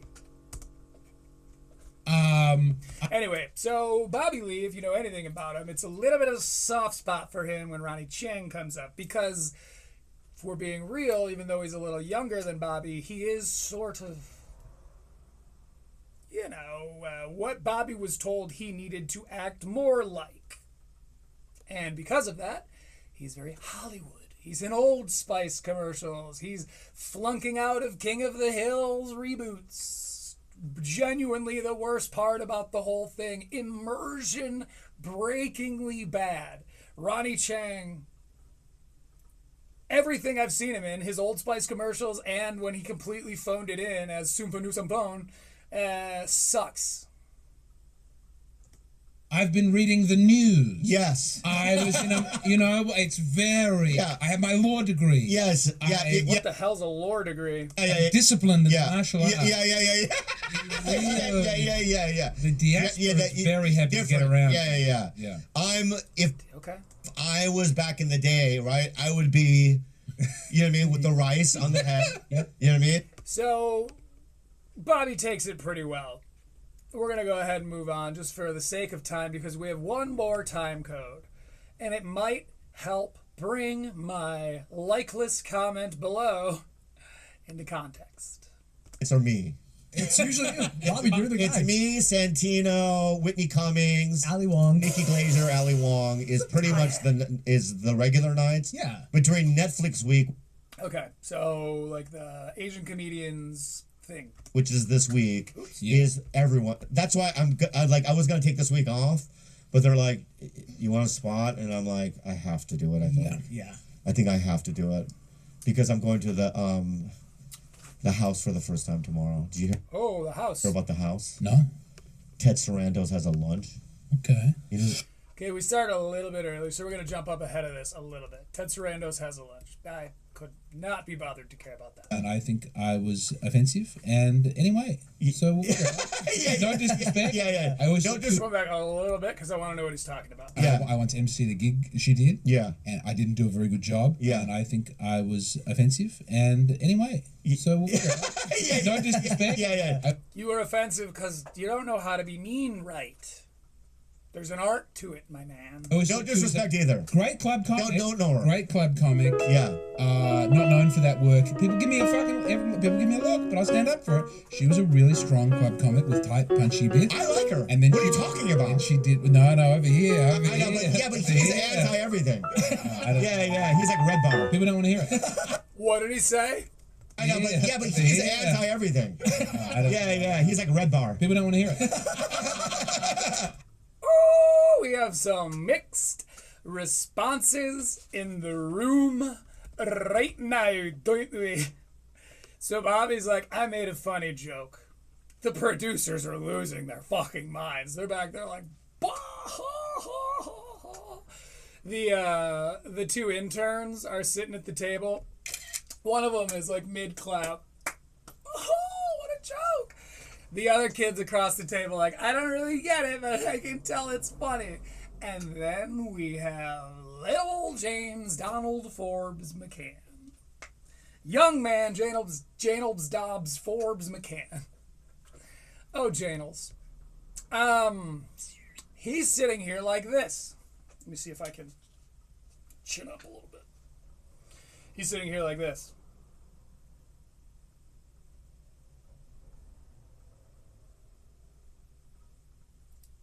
Rebar, huh? I don't know, Rebar. I don't know who that is. In Iowa. Yeah. I don't know who that is. Ooh, that's a bad start, man. We've seen him cover shit like this before. That's what everybody says. I don't know, Red Bar who? What? People don't want to hear it. I don't know who that is. In Iowa. Yeah. Red Bar is a guy who. No, I don't have any interest in finding out any more about Let's him. move on. Yeah. He doesn't have any interest in finding out any more about it. Now he's laughing. Ooh, James Donald Forbes McCann. You better hope he doesn't wake up. You're clearly scared of him, and in my opinion, my humble opinion, you should be.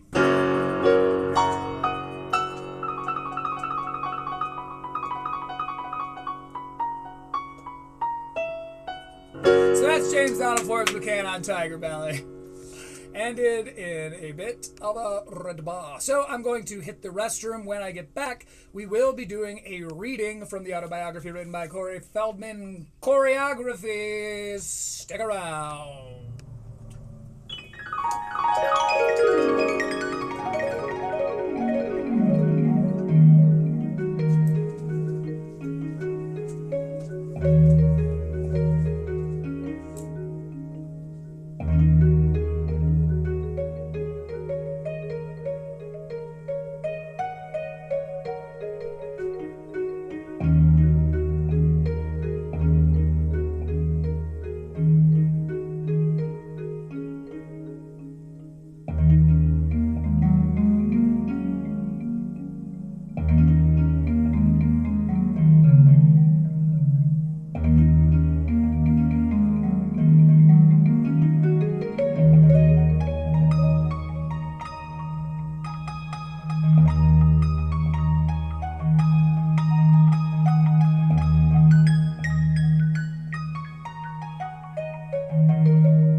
When last we found our hero,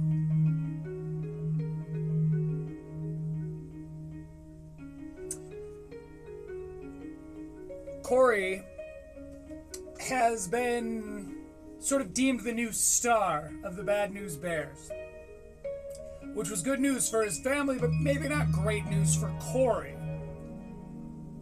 Corey, as any child actor probably goes through, just kind of wants to be a little boy. He wants to do little boy stuff.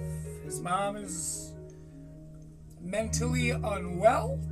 His dad is a joint-smoking yester-rocker who perhaps isn't the most responsible father figure. So, because Corey is trying... I'm going to say James. Because Corey isn't really allowed to have a childhood because of his job, he steals his own bike, in essence, because his mom used to hide it from him. So when his mom was all passed out, he grabs the bike and he takes it out for a ride.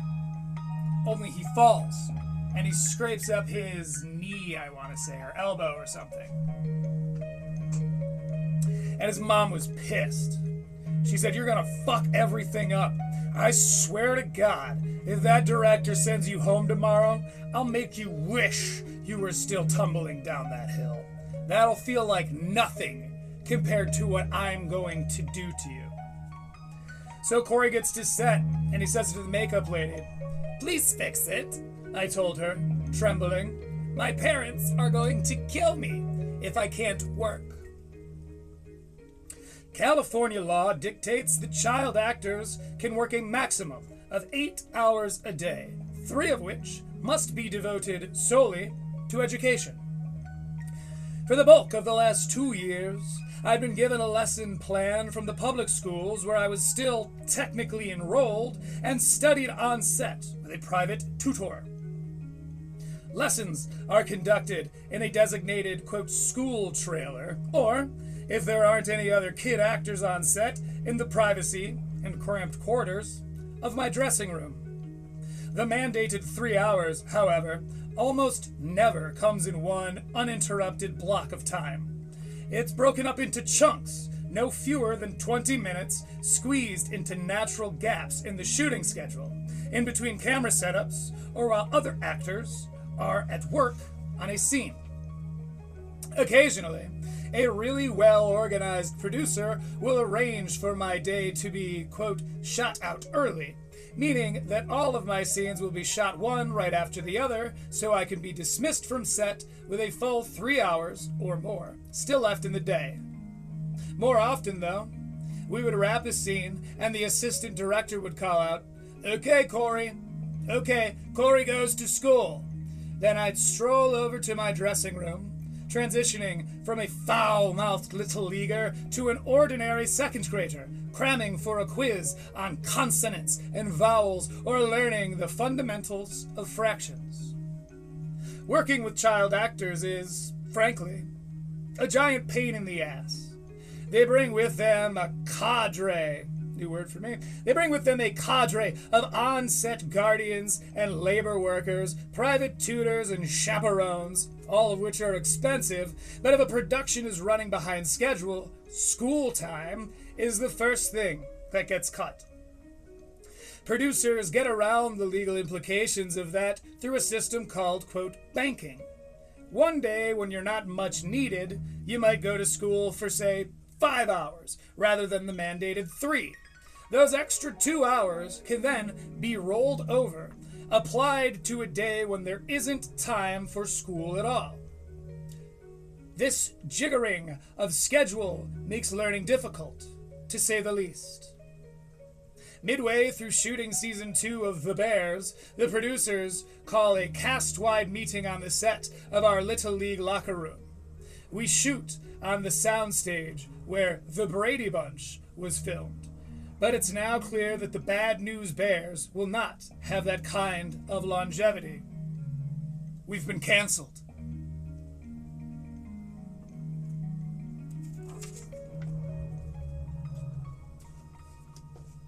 This has been a reading of the autobiography written by Corey Feldman. Choreography. Shit, the Bad News Bears got fucking canceled? That was his big break, man. Fuck. Oh man, am I like unironically into this story now? So often that's how it goes, right, my friends? And speaking of how it goes, guess where we're going? That's right. It's time for me to bust out the eek scale. Let's not get ahead of ourselves here. And we're going to do a live review of Tony Hinchcliffe's special, Man of the People. Oh, shit! Now I want to be so clear. This is not a replacement for the original. Sign up for Netflix, pay all the monthly fees, maybe a year in advance, and watch this there. Watch it thrice like I've had to do. Watch it, then give it the double thumbs up. This is fucking not supposed to replace that. We're not replacing the original, okay? This is for educational purposes. We're learning. We're figuring out why it is that society didn't react so well to Tony Hinchcliffe's special Man of the People. We're going to learn why that happened. It's also for commentary purposes. It is fully fucking transformational. Transformative. It has been transformed. Okay, I'm going to be doing this. This is a big part of the act here. It's the piano. Okay? Netflix. Please be cool. All right, I know. But what I'm doing, I hope is fine. Let's find out as we jump into Tony Hinchcliffe's Man of the People. By the way, listen to, I did a little audio modification at the beginning, and I turned this in to Mordor.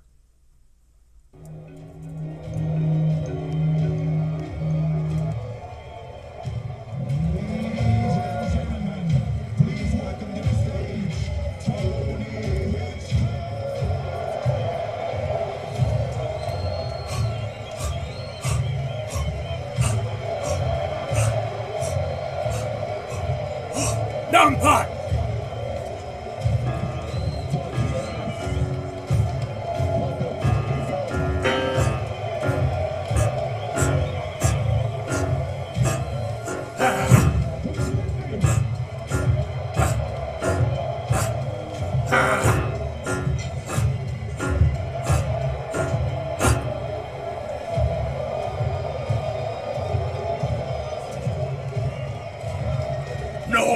Fucking go! Let's fucking go! Let's hear it again. Let's fucking go!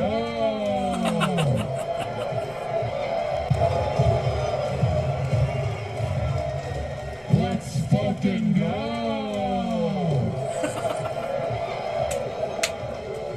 It's good to be here in the middle of the United States of America. Ah! He's in the middle of Okay. That's enough of that. I love it. What a fucking diverse, powerful crowd we have here tonight. What a diverse, powerful crowd we have here tonight. Now, this is an interesting one because I'm remarking on the audio, but I have seen it thrice. So I'll tell you that, sure, in the front row of people who we'll find out later don't really know each other.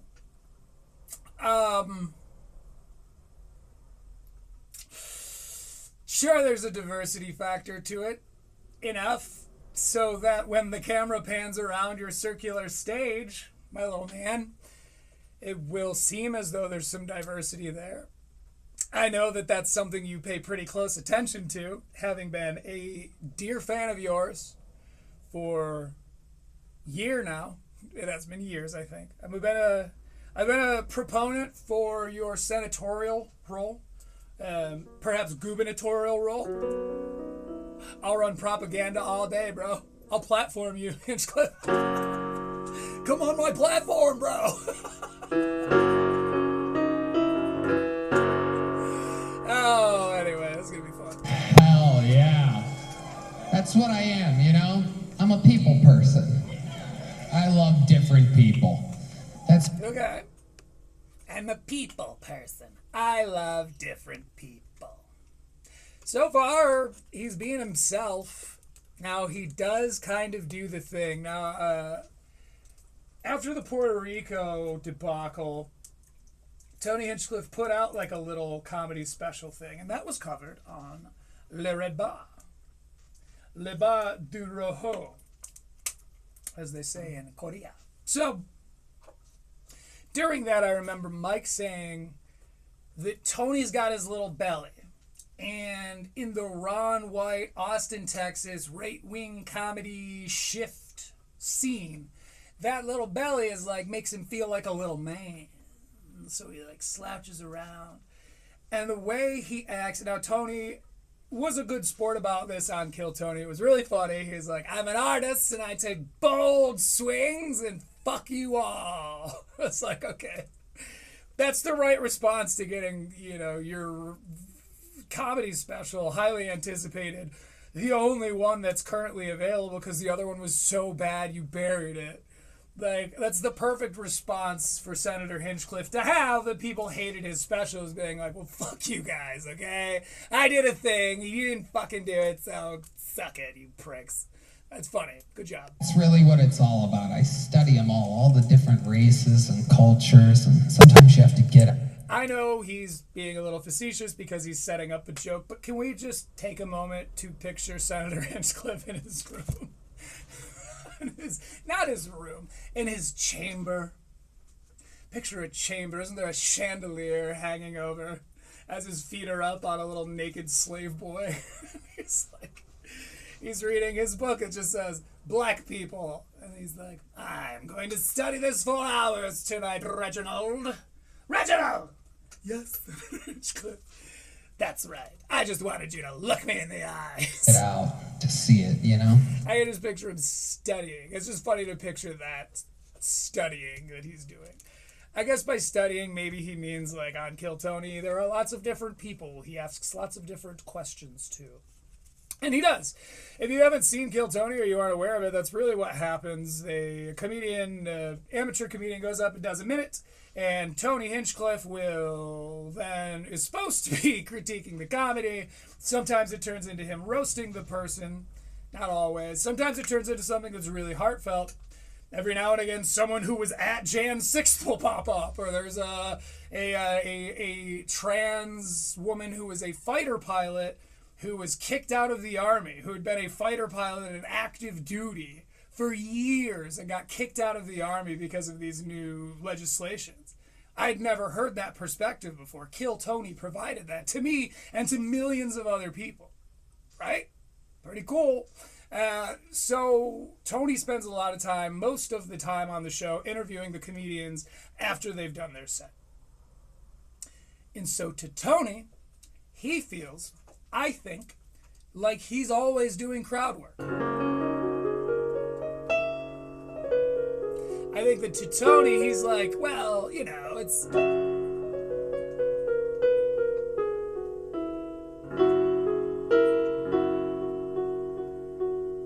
I talk to people all the time. I always am on my feet. I'm on my toes. I can do crowd work like these other hacks. I'm practically Big J. Okerson.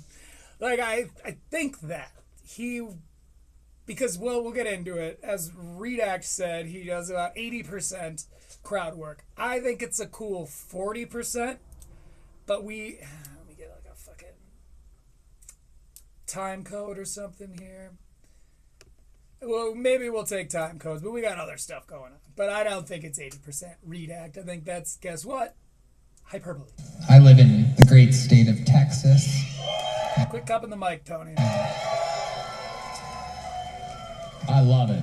You gotta fucking visit. It's the best. It just got my...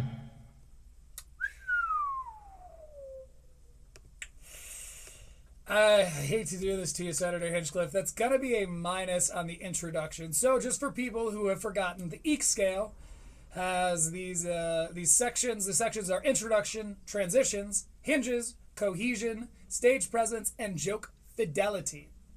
So under introduction, Tony just lost a point for informative efficiency. Now, yes, I know who Senator Hinchcliffe is, but this is on Netflix. He's in front of a new potential audience. He should be doing a full introduction. What he did here is, in essence, write a bad sequel. Who is the guy? Crichton, who wrote Jurassic Park. So he never intended on writing a sequel to Jurassic Park, but the movie did so well, he wrote a second book. And it was interesting because he says, you know, it's a tough line to trod writing a sequel. Because if it's too similar, you've just done the same thing. And if it's not similar enough, it's not a sequel. So you have to have enough of these familiar elements while reorganizing them into telling a different story. Sequel craft is tough.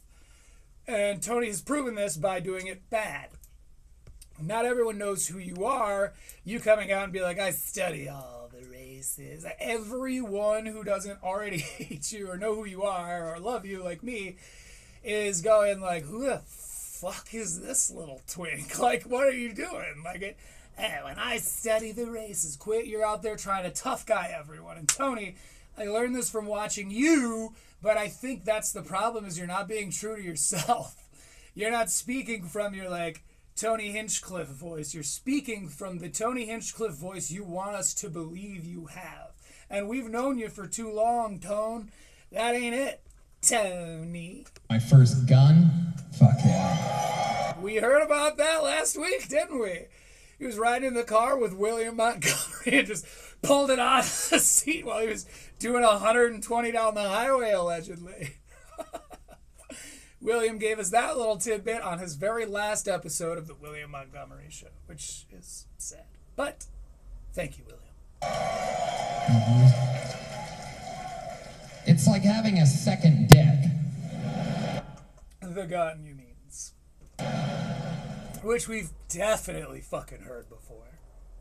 I know, because the first thing I did when I got it home is I put it in my mouth. You know what?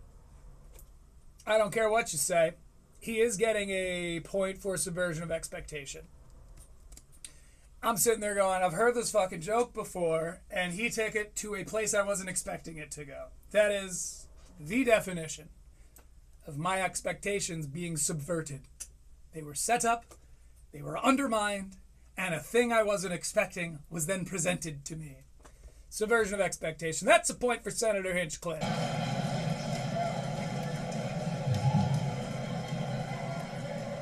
Yeah. Now I know what you're thinking. And yes, I will make him a monster again. That's a good one. Feel how transformative this is? You know, a little fun fact about that joke, and I'll only explain this because I'm guessing that if you're here, you're probably fans of the show Kill Tony. Woo! Satan, Tony! Tony Hinchcliffe is fucking Satan.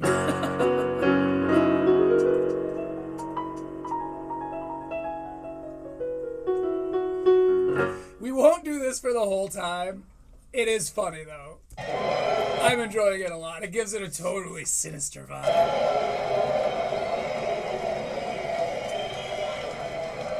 We're comedians. We're comedians. Talk to comedians about comedy every single week. And a fun fact about that joke I just did is about 40% of the crowd laughs because they think it's a gay joke.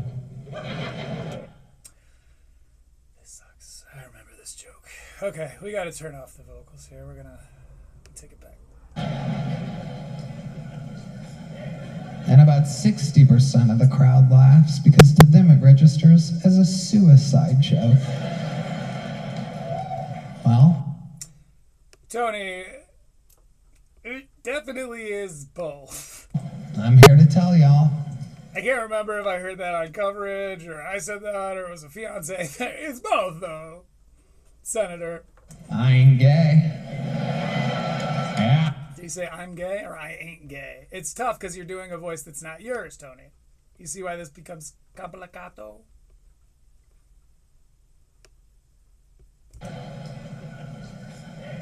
And about 60% of the crowd laughs because to them it registers as a suicide joke. Well, I'm here to tell y'all, I ain't gay. Yeah. Surprise, surprise, motherfuckers. I'm saying it. I'm sick of it. I'm 41, and I've been hearing it my whole life. I make fun of somebody, and they get me back. Oh yeah, well, you're gay. This is very much in his character. He's absolutely being Tony Hinchcliffe here. That's funny, because that is something that's very real that he deals with. He truly is one of the best roasters that's ever existed. I'm not saying it's okay that he's only a roast guy. Don't worry, Tyra. It should be in everybody's toolkit, right? You told me that. I get that. But, bruv, I think that he's the best at that aspect of... I haven't seen anyone else do what Tony does. I'm not saying everything he does is gold. I'm saying that there are some things he says during these roasts, and yeah, he has some writers, but you can't take it from him that that's what he's good at. He's very, very famous for a reason, right? And it's not because he sucks at everything and just is bad. That's not how the world works, man. People are drawn to something in him, and part of that is his feistiness. He's quite feisty. So, he's a good roaster. I don't remember what I was talking about. And everybody just cracks up. Oh, but to him, then he can roast them very skillfully, and then people can just be like, "You're gay," like Timmy No Breaks, which is a balloon animal of a hack who's created by an actual hack, so it's authentic. Thank you, Tony. And I'm sick of it. I wake up every day thinking that might be the day that I look like a real man. That's the little belly, we remember. And I look in the mirror and I'm still just a gay boy. Okay. But I'm sick of it, and I'm here to tell you. If any guy in this room thinks I'm gay, guess what? You're gay.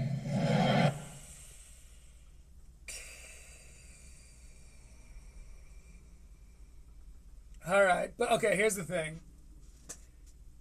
That wasn't really a joke. Like, you know what I mean? Like, I'm not the expert by any means, but I'm just saying, like, there wasn't any craft that really went into that. It was just being like, if you say I'm gay, you're gay. So, if he tries it again, we're hitting him with a structural repetition. In this case, having no structure. You gotta be really careful here, Senator Hinchcliffe, because there are certain things that'll give you X2, either plus or minus. So if you're consistently this character the whole time, you will get 2 points. You'll get a point. You'll get 1 plus for character consistency, and that's worth 2 points. However, if you do crowd work and you do it well, it's 1 point. If you do crowd work and you do it poorly, it's -2. And I happen to know what's coming. I fear for the score of this. Truly I do. And here's the thing, like, that's just the way it fucking crumbles, you know? I'm looking at all this. I'm not seeing anything to really give him, especially after that one. He may get 1 point for originality, but even then, not for that joke. I guess. Let's keep moving. Yeah. How about that? Yeah. I'm saying it. I'm saying it once and for all. You see a guy with good bone structure? Okay, Tony. We're gonna make you a monster again. Cover my asses a little bit. Oopsie, that's not what I meant to do. I chose the wrong track. The wrong track. Hey, it's the wrong track. Here we go. What? Yes, continue. Jesus. Sure. A little bit of style to him. A slightly higher pitched voice than you're used to on your work site. Oh, slightly higher pitched voice than you're used to. Site. And you picture that guy getting butt fucked? Dude, that's fucking gay, dude. Any one of you. And I see, Okay, but that's kind of, it's a little bit copy. That's gay, dude. Alright, can't hit him with anything, but it's wildly underwhelming. So, okay, what I'm trying to do in my head is diagnose, like, what I think the issue is. Because I genuinely think it's the voice he's doing. He's, like, trying to be Ron White. And that's not really my point, as I said earlier, but it's a valid point. That he's, if you see a man with a voice that's slightly higher than what you're used to on your work site, and you picture him getting butt fucked, dude, you're gay. It's like, stop trying to cool guy us. You're doing like a redact thing now. out there, the old tough guys. Probably never been called gay a day in your life. I see ya. I love this. With your scraggly beards and your fucking pouty faces and your negative outlooks on life.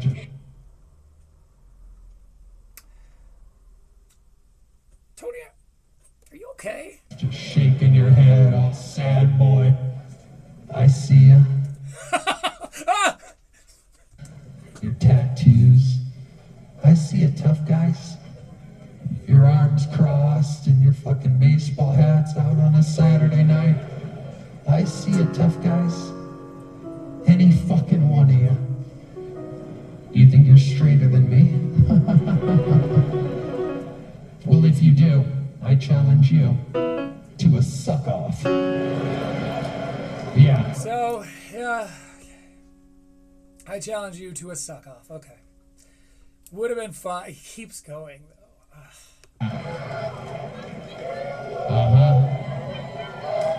It's simple. It's simple. We 69. This is so much fucking better. We start at the exact same time. He's doing we this, have by a the little way. competition. Yeah, up and down. One suck for you, one suck for me. One suck for you, one suck for me. Like a teeter-totter. One suck for you, one suck for me. This is terrifying. Or a seesaw, or a oil rig, or whatever you're into. Yeah. Let's find out who's fucking gay. Okay, so if you think I'm gay, you're gay. I've got news for you. I'm not gay. Let's do a suck-off. You're gayer than me. Guys, does that feel like a structural repetition? I think it does. It's a bad start. This puts him at -3 already. Ugh! Hinchcliffe, you got this. Senator, please. Because I bet you come first. You faggot. Well, I didn't say it. Satan did. Blink-182 used to have this bit where they had like a voice mod thing they'd bring out and they'd be like, Satan. They did it on the Mark, Tom, and Travis show. Hi, Satan. You'd be like, hello, kids. And while my soft penis bounces around in your try-hard mouth. It's like a demonic manifesto. You will think to yourself, he was right.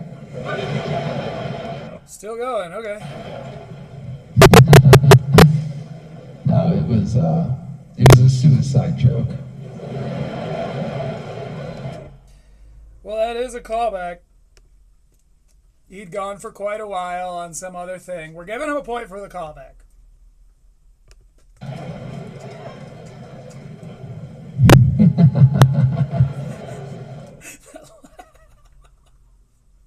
This, by the way, I just figured out. I was getting some settings, going, and I was like, oh, I bet this is funny if I do this little mod. When you're right, you're right. Me. I'm just misunderstood. I study people, all different shapes and sizes and cultures and whatever the fuck this guy is right here exactly. Some kind of gay magician or something like that. It's like you make dildos appear out of your hat or something like that. I love that. Is this your lady right here? No, all right. Wow. Comedians love to do that to a dude in the audience. They'll be like, is this your girlfriend? And she's like, no. And no matter how they say no, they'll go, oh, she didn't like that idea, thinking that you were her girlfriend. Aside from it being very mean, it's also pretty hacky. Because we just saw somebody else do this on air the other day. You just made your chances with her disappear real quick. Tony, far be it from me to nitpick your work, but should you not have said, I just made your chances disappear?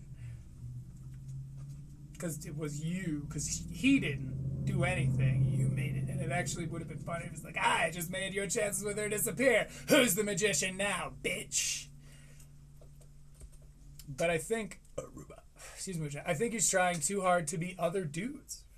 I love that. How did you two get sat next to each other? You don't know each other at all?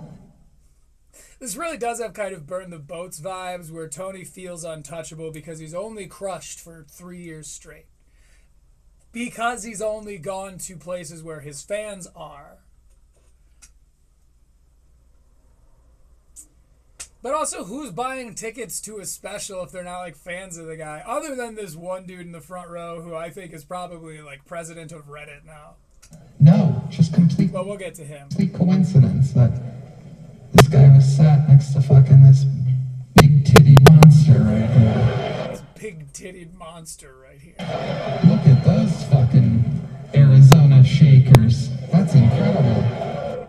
Arizona shakers. Is he in Arizona? It must be. I was like, what the fuck is an Arizona shaker? Let's just Google it just to find out. What is an Arizona shaker? An Arizona shaker is typically a colloquial term for an ice shaker, an insulated stainless steel tumbler or protein bottle, popularized by Gronkowski brothers. Oh, there we go. Okay. Because, the Tom Brady thing. Man, puck the Patriots. What's your name, sweetheart? Jasmine. Go Lions. Absolutely. What do you do for work? What strip club do you work at exactly? You are unbelievable.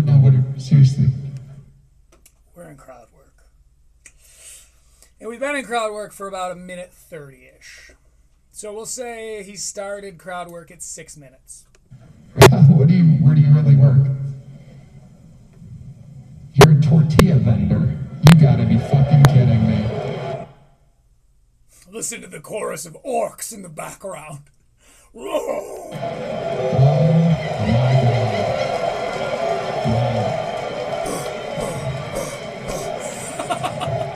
Non-pot. Can you give a tortilla to this malnutrition guy sitting next to you? And we find the president of Reddit. So, sitting in the front row is what could only be described as a Mowgli-like. He's this, like, scrawnier dude, got a tinge of something, long hair, sort of parted in the center, at least that's how I'm picturing him right now. And he's sitting there like this the entire time. And Tony starts talking to him, maybe trying to, like, break that. Maybe trying to be like, God, it's fucking bright in here. Oh, these lights are brighter than I thought. I can't remember my jokes. He's he's trying to engage with this guy. And this guy, the entire time, spoiler alert, doesn't give Senator Hinchcliffe an inch. Just sits there the whole time like this.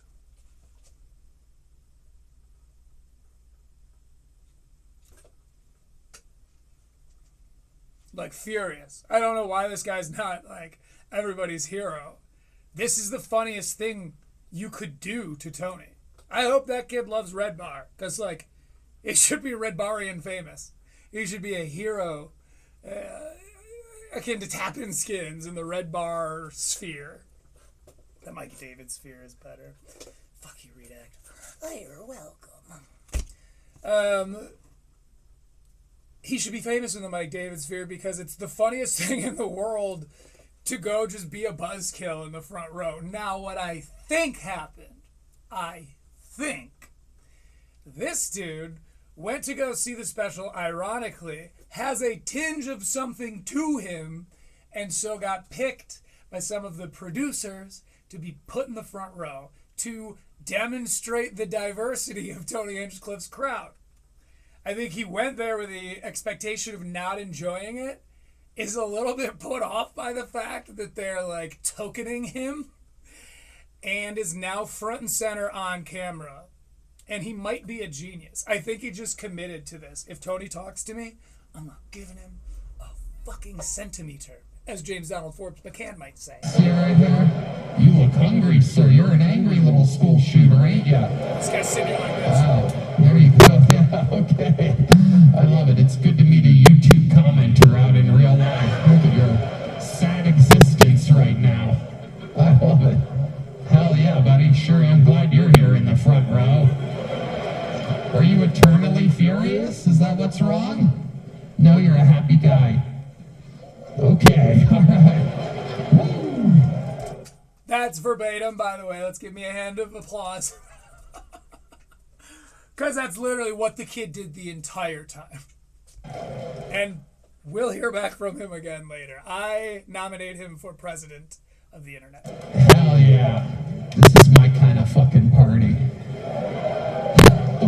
You guys have it. Still doing crowd work. This is so far 2 minutes and 20 seconds out of his 8 minutes and 20 seconds. Ooh, I hate when people make Reed act right. You guys have it. Fuck, I hate that. Have a good view. It's so hard to defend you fucking Austinites. Get it together, man. View of that guy's face. That is fucking incredible. This, by the way, is an insane amount of different types of caffeine and B vitamins. Today might be the day I pop in front of all of you. And not in a good way. Incredible. Sorry. Incredible. Hopefully there's metal detectors in this bitch. My God, this party's wild. Clearly anything can happen tonight. See, he falls back on his Kill Tony. Clearly, this is a live show. Anything can happen. This is Kill Tony. There's a lot to cover. Can't you just picture the Urukai just like screaming? I love it. Hell yeah. Hell yeah. It's a real thing out there on these Real thing. streets. All right. We'll probably go back to the monster voice, but Believe it or not, people. let me know what you think of the monster voice. I like it. Well, I was born and raised in an all-black neighborhood. That's where a lot of the swagger that you're seeing right now comes from.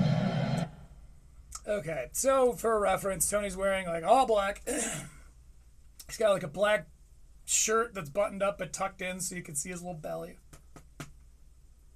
His little Midwest belly. Tony and I, by the way, are from like regionally a stone's throw from each other. I'm not from Dirtbag, Ohio. I'm from Dirtbag, Michigan, baby. America's high five. And, people from Ohio. Actually, people from Michigan kind of hate people from Ohio. Because if it weren't for Ohio, all of our trees would stop pointing south. They do. They all lean to the south. And that's because Ohio sucks. Oh! Got you, Senator Hinchcliffe. But anyway, we're from a very similar region. So, you know, the little belly, I get that. He's got his button-up shirt tucked in. Big old crazy belt buckle. You haven't earned a belt buckle like that. You can only wear a belt buckle that weighs 10 pounds if you are a rodeo champion or you won it. That's what they're for. That's why the cool cowboys have them and why they seem cool, because they have the confidence of a dude whose will outmanned a bull. Tony, I think the only will that you're outmanning is bull. Oni, that is. Shut up. Yeah, I have black friends that I hang out with, and they think I'm cool. Here's the thing, is like, this is one of the few specials where you don't see the same few jokes cut up and put on display, because you can kind of just pick a minute ad nauseum of this special and you'll find something that makes you hate it, probably. I study all the different cultures, and I love it again. I think we're probably going to do Satan voice the whole time. I think it's funny. Coming from an all-black neighborhood, you learn a lot. What's a big stereotype about black guys?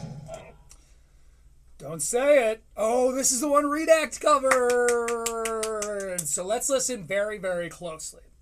Does Tony Hinchcliffe say that black dudes love fried chicken? He says something very similar to that, but does the word fried ever leave Tony's mouth, or did Redact perpetuate that negative stereotype by mistake while he was attempting to virtue signal? Hint. That one. All right, I'll take over here.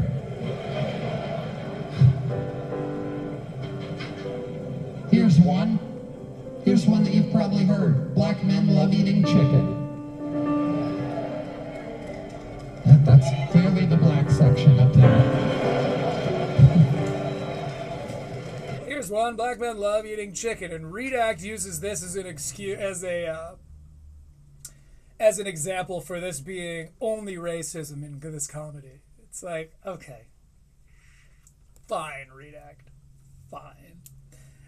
Yeah, okay. You guys in the Rosa Parks section. In the same way that grass is just skinny leaves, I guess you're adjacent enough in your keywords that I guess it's going to be hard to argue with you and come off charismatic. So I guess, sure, Redact, that's racism. Seems like you're probably not from a place where you... Never mind. I'm sure Redact is from the hood. And is tough and cool. I still hope one day he just, like, finds me and beats the shit out of me. I just show up with black eyes. My nose is all like Owen Wilson down, or Luke Wilson down. And I'm like, oh, it's Owen. Yeah, I'm like, Redact says I can't talk shit anymore. Deep in the back. That's what it's going to take, Redact. Huge applause break for chicken. Wasn't that huge? So he stopped doing crowd work right around 9:20. So we'll say right around 3 minutes so far. And my studies show that that's true. Black men do love eating chicken. We all look. Callback. That's a callback. His studies, he talks about how he studies them. That makes this all... So you might hate this, but that makes this one cohesive thing that he's been doing. Instead of just a weird tangent, callbacks, they wrap all of that tangential nature into a thing. It's tangent adjacent, but the callback makes it a thing. He's still talking about the same thing by definition. He said, I like all types of people and I study them. And then he's been talking about all these different types of people. And he just said, that's true. My studies show. We're still on the same subject by the most technical definition. Like, this isn't some kind of Redact adjacency to correctness. That's just inarguable. That's what a callback does. I love eating chicken, but black men fucking love eating. I mean, there are, of course, exceptions. If Tony Hinchcliffe said, I study all kinds of people, and I just study them, and this, and I find that this and this and this, and then he started talking about anything else. I mean, like, this is You know, his crowd work even. That's still a study of people. That's a little bit more of a reach, but it's true, okay? He's just going around, look, I know all kinds of people, like this bitch with the giant titties and this kid who wants to kill us all. Like, that's still him studying people. This is one cohesive thing for about 10 minutes. So, he gets a point for the callback. And I'm going to keep giving him points for callbacks as long as he keeps doing it. Because they're, whether they're good or they're bad, they're a trope. And tropes are tools that storytellers use to paint a picture, to build something that we can all use. Can build a little rocking horse that we can all sit on and rock out. Eating chicken. But what you don't know, if you don't have a lot of black friends, is what I know, which is that black men do not love eating eggs. This one's really bad. Interesting, right? They love eating chicken. Eggs come from a chicken. You'd think they'd fucking love eating eggs. I keep forgetting that we have this badass voice mod on. Let me know if anyone else has thought of this. Like, because if you're seeing this, then it worked. Or if you're seeing this, then I had to take the video and put it up on a Patreon, despite, you know, whatever. And if it's on Patreon, then I probably gave you a code because you're a homie. Which, for the record, I would do. And for anyone that asks, I would put that in the video description. Or in my next video, I would open it up with, hey, yeah, that's, so there it is. You're welcome. Not in their top 10 Whatever. breakfast choices. Because even in the chicken world, they don't want to be around their children. Tony, I'm sorry, I gotta take a point away. I gotta take a point away for delivery. That's just like your other joke doesn't really make any sense, man. You were close. There's something there, but he's just like, what is this new material? You're going, black dudes love chicken, but they don't like eggs. And that's because even in the chicken world, they don't like being around their children. The eggs aren't the children of the black dudes. This is apples and triangles. That's not a thing. What you've done is not a thing.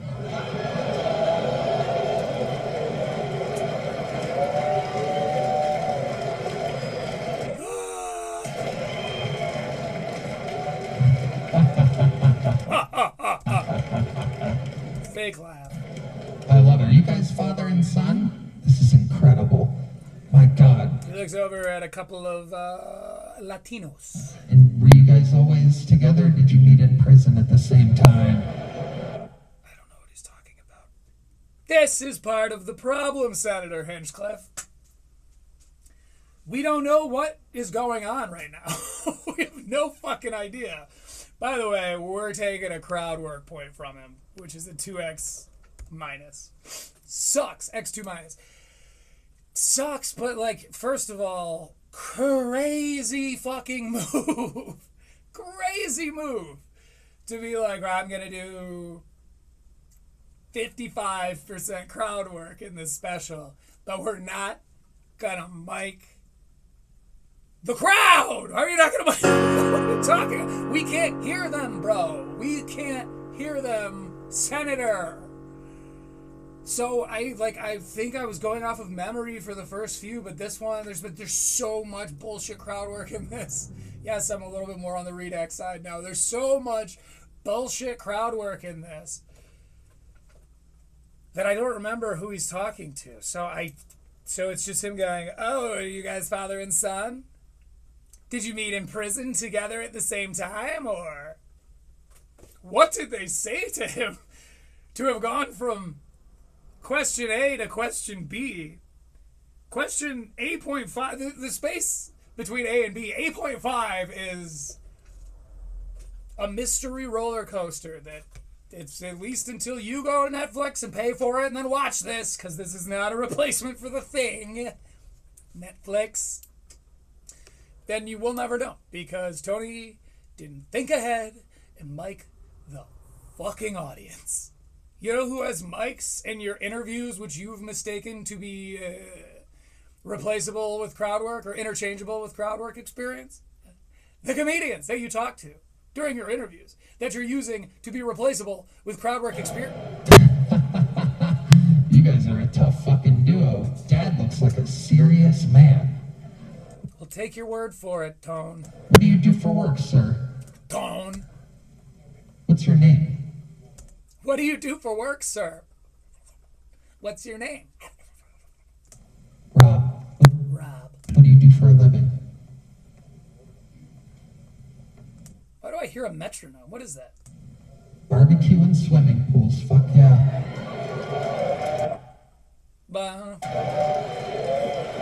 Some kind of interference with my internet connection on Netflix.com, which I'm on. Wow.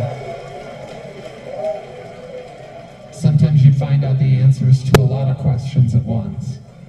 Sometimes you don't get any of them and you just get more questions, like in the case of everyone who's not watching this. I guess this whole thing was like, well, it'll be on Netflix, but it was off-putting even then because Tony's not answering in complete sentences, which is like pretty day one stuff. It's almost like you got a Midwest education, bro.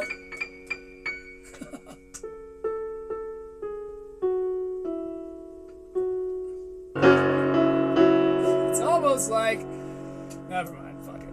We'll keep going. We'll keep moving. I just found out you're Mexican. Do you ever combine the two? Do you ever do barbecues and swimming pools? You really? Barbecues and swimming pools. Really do. That's fucking unbelievable. How many kids do you have? Potatoes and molasses.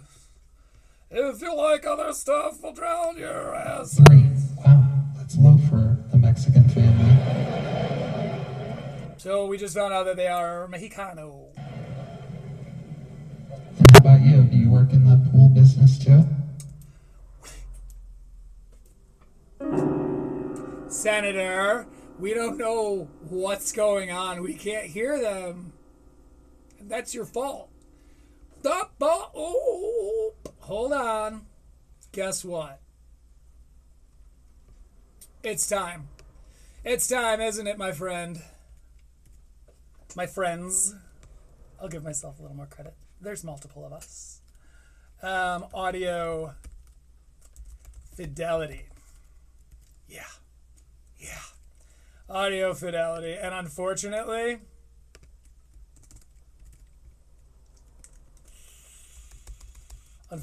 Tony, that is exactly what not miking your audience during your 50% crowd work special is going to get you. It's going to be -1 point. Guys, I don't know because we're not going to finish this review today. We'll be finishing it next week. But it feels very much to me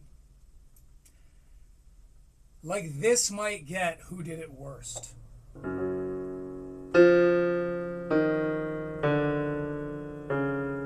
It might get who did it worst. Just the trajectory that he's currently on. It could be worse than Gringo Poppy. I mean, if I'm honest, there was clearly a lot more thought, maybe not his thought, but a lot more thought went into Gringo Poppy than this special. I think Tony, he let his bones get soft and then went out and kicked the guy and broke his foot in front of everybody. Yeah, you do. Unbelievable. The apple doesn't fall far from the landscaper's tree. By the way, he started doing this, like, we'll say a minute and a half ago, so we're at a total of 5 minutes out of 12. You guys must Not a good ratio. Must get a ton of pussy. You guys ever tag team the same? Why, Tony? Why this? Same girl? Now? Huh? There's just no call for that. Why the fuck ask that? Now? This. Tree. You guys must get a ton of pussy. You guys ever tag team the same girl? Satan. Now?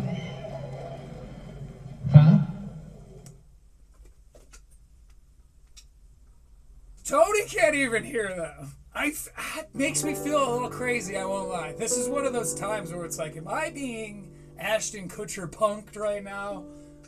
Like, Tony, the guy who has put himself on a pedestal as the expert in front of all these amateur comedians, Hinchcliffe, did a special where he does mostly really off-base crowd work.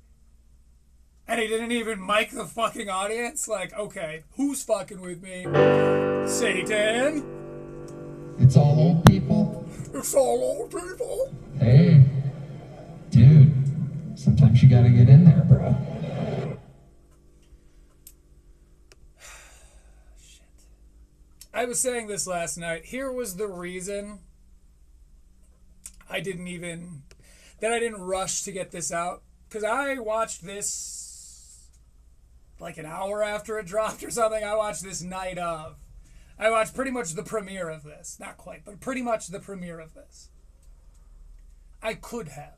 With my formatting, I could have absolutely beat all the nerds who have to script it and like succinct points made in articulate and highly edited, palatable ways and don't take 3 hours to make a point or whatever.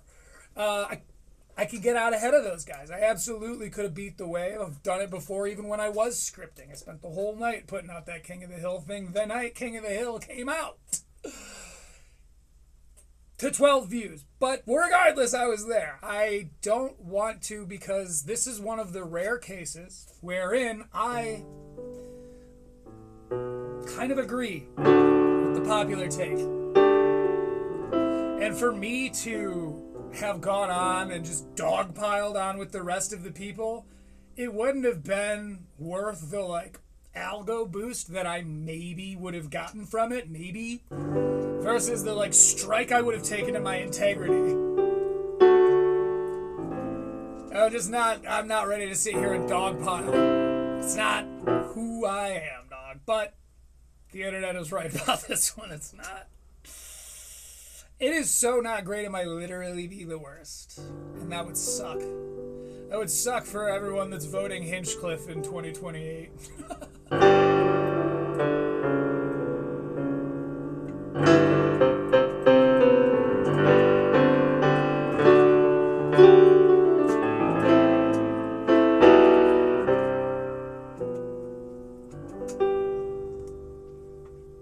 So, that's going to be a point for bad crowd work. Taken away. Yikes. Would you ever fuck a girl with your dad? This is not like false god. So could we now see my integrity a little bit here? I just think I don't have a lot. But, I mean, I got a shit ton of cash. Hard cash. But I don't have like a lot. Spiritually. But my integrity remains intact. Please just acknowledge that for me.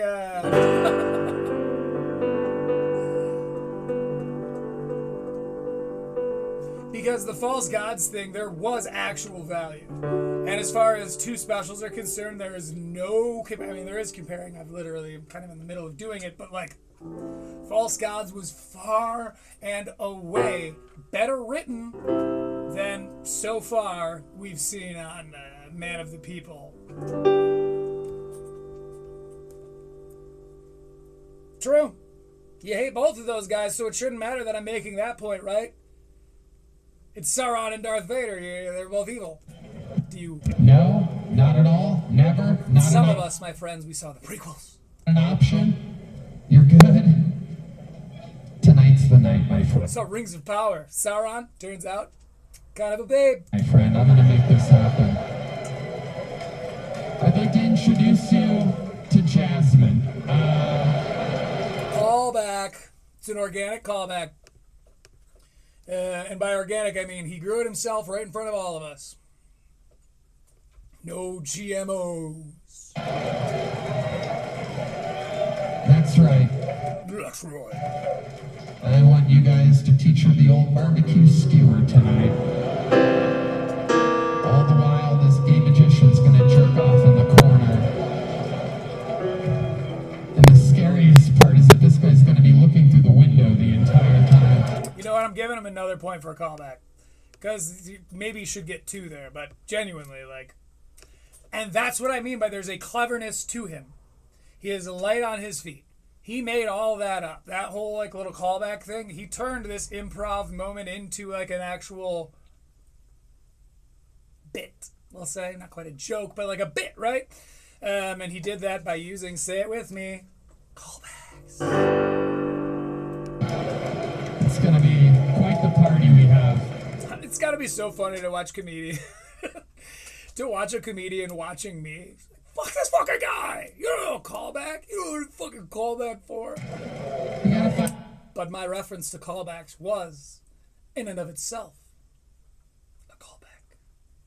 Bitch. Find something to do after a show. You gotta keep things exciting, you know what I mean? We're just going to a club or a dive bar is too boring. I like to take the audience and really start one of the world's most insane orgies. Hi, cool black guy, how are you? What's your name?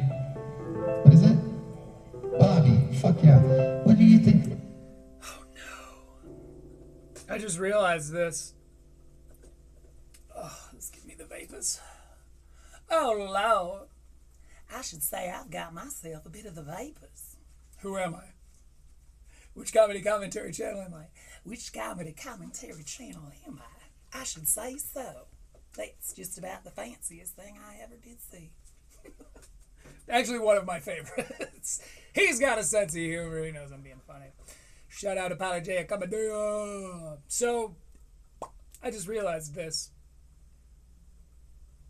And this is a little bit of a... what I've gleaned, kind of what I've surmised here.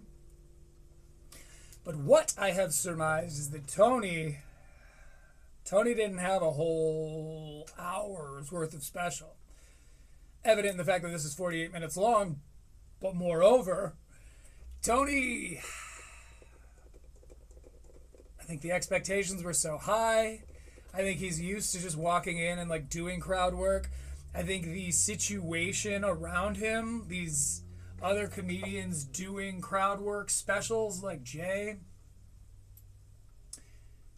helped Tony feel like this would be more okay than by my standards it is. I don't think this is very okay, Tony.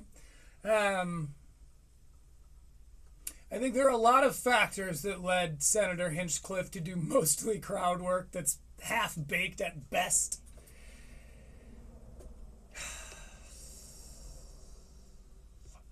And I think one of those factors is lack of actual written material. Because why else do that? He's been doing it for another 2 minutes. That's like 7 minutes of 13 minutes.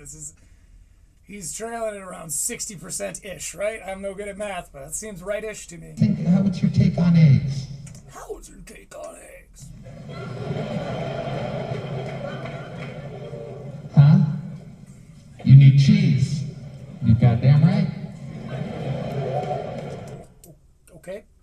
No points for the eggs. Eggs?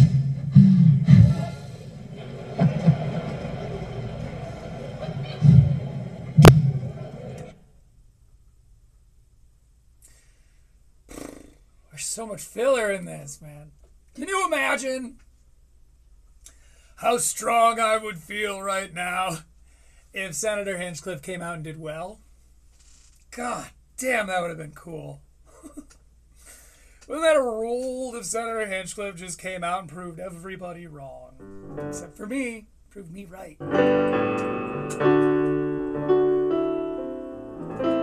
But he didn't, or he isn't right now. Maybe he should stick to politics. Maybe Tony should Dave Smith himself out of Kill Tony. Let Red Band take over. And start that gubernatorial campaign. I want to see Governor Hinchcliffe turn into U.S. Senator Hinchcliffe, turn into President Hinchcliffe. Maybe.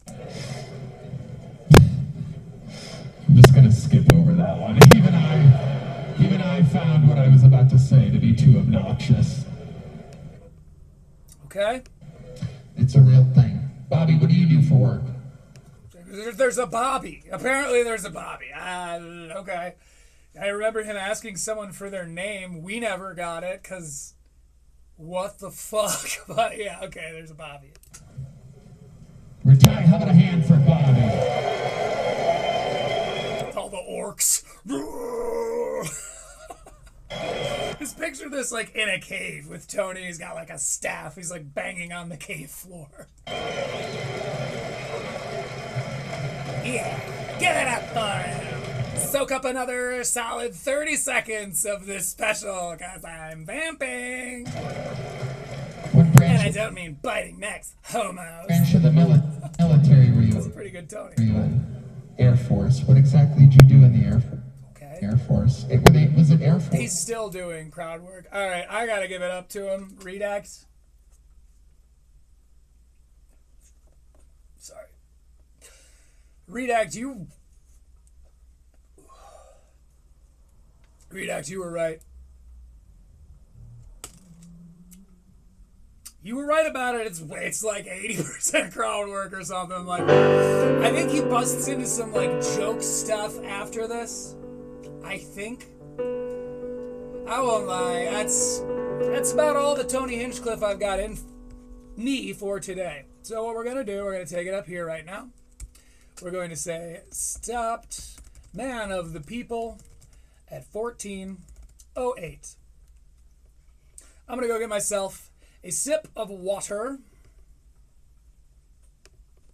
and then I'm gonna come back and we're going to do a musical performance live in studio. Whoa, whoa, whoa, whoa, whoa, whoa, whoa.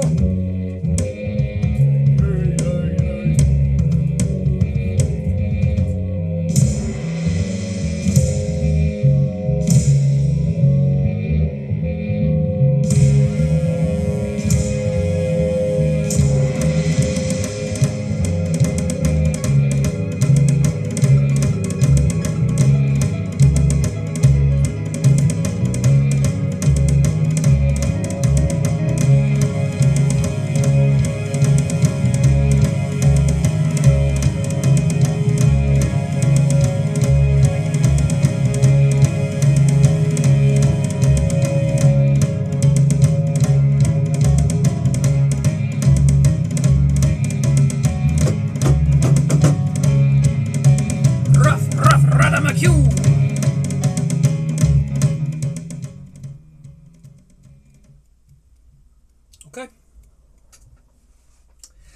Well, my friends, come to that time again. I'd like to thank you all for watching. Thank you all for commenting and doing all the YouTube stuff. Should I have inspired you to do it organically, please do the like and subscribe, because we are indeed of a kind. This is a song called Sign of the Times.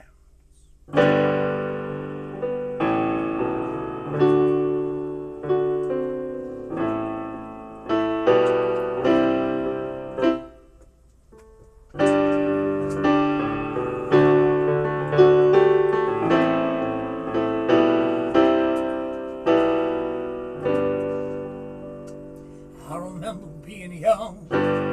It might sound funny, I know. I remember when good times they flow. I remember smiles, I remember true they'd hold. Sustained through my Tourette and my trials. Hey, but now I've got bills of my own. I fight tooth and nail for my own. Friends and I, by the light of that moon, oh, we'll meet down in our hometown saloon. Singing ain't a sign of a time, so it's hard, but goddamn if that isn't just life. Strike out along as you may, as I lay, whoa. Here's to my friends, and now here's to me.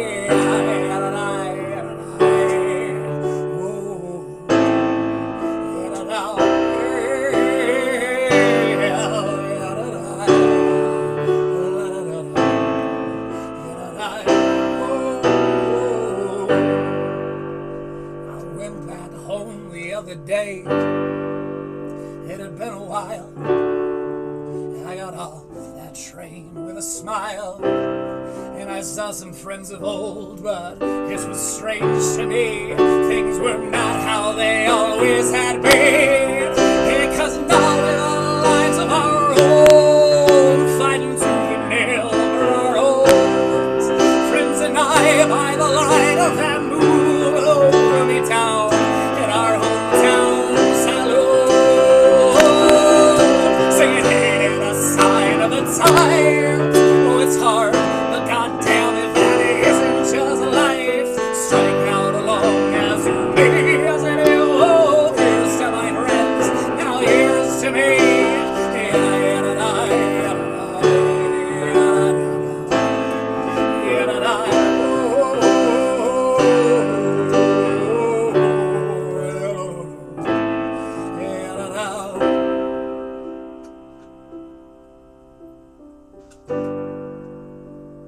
Three kittens lived in an alleyway.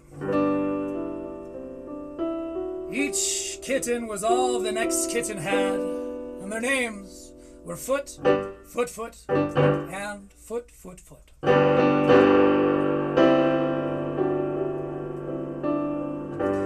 Now these three kittens lived happy little back alleyway lives. And one day, they felt rain for the very first time. They went out and they frolicked. Oh, it was adorable. Disney movie-esque, you might say.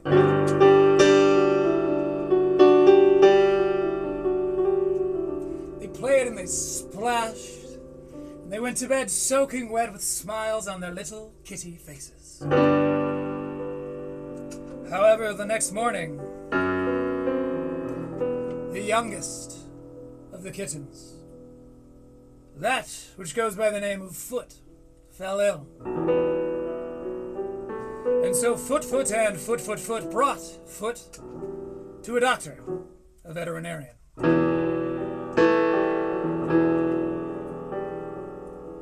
And after rigorous testing, the doctor pulled Foot, Foot, and Foot, Foot, Foot aside. He brought him out of the hallway and he said, I'm so sorry to tell you this, Foot, Foot, and Foot, Foot, Foot, but Foot's gonna die. So they took Foot back to the alleyway. They made him comfortable. They told him his favorite stories. And just as the sun began to set, Foot passed away.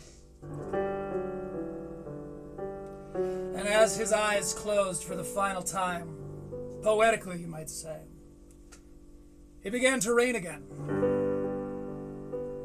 And in the tradition of Foot's very favorite thing, they went out and they danced in the rain. And this dance was a bittersweet dance, for they had lost Foot, but they were honoring him. Oh, they thought to themselves in their little kitty brains, Foot would love this.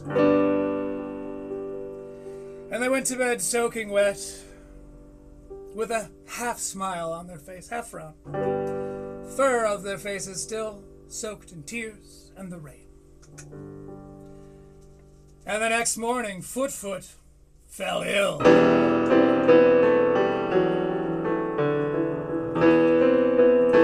In a panic, Foot brings his only surviving brother to the veterinarian, the very same veterinarian. He says, Doctor, you gotta take care of Foot. He's sick. He's exhibiting the exact same symptoms as Foot, but we can't figure out what's happening.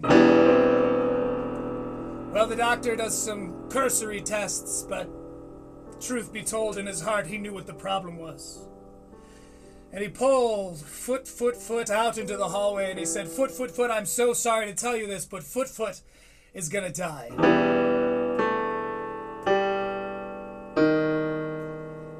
And Foot said to him, Doctor, with a tear in his eye, he said, Doctor, please, you can't tell me that. I've got 1 foot in the grave already. I said it is a sign of the times. Oh, it's hard, but goddamn it, that isn't just life. Strike out along as you may, as it is. Oh, here's to my friends, here's to me. The sign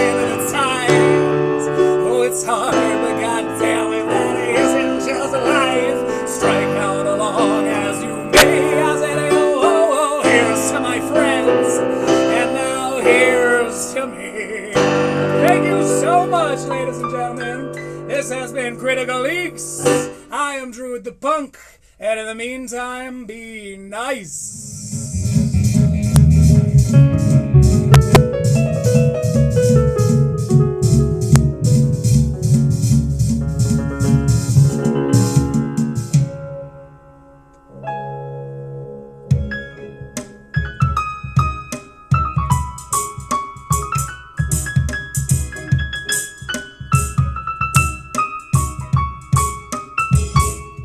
Shout out Grandpa Boswell for that joke. Oh, good times. Love you as always, Mom, for always.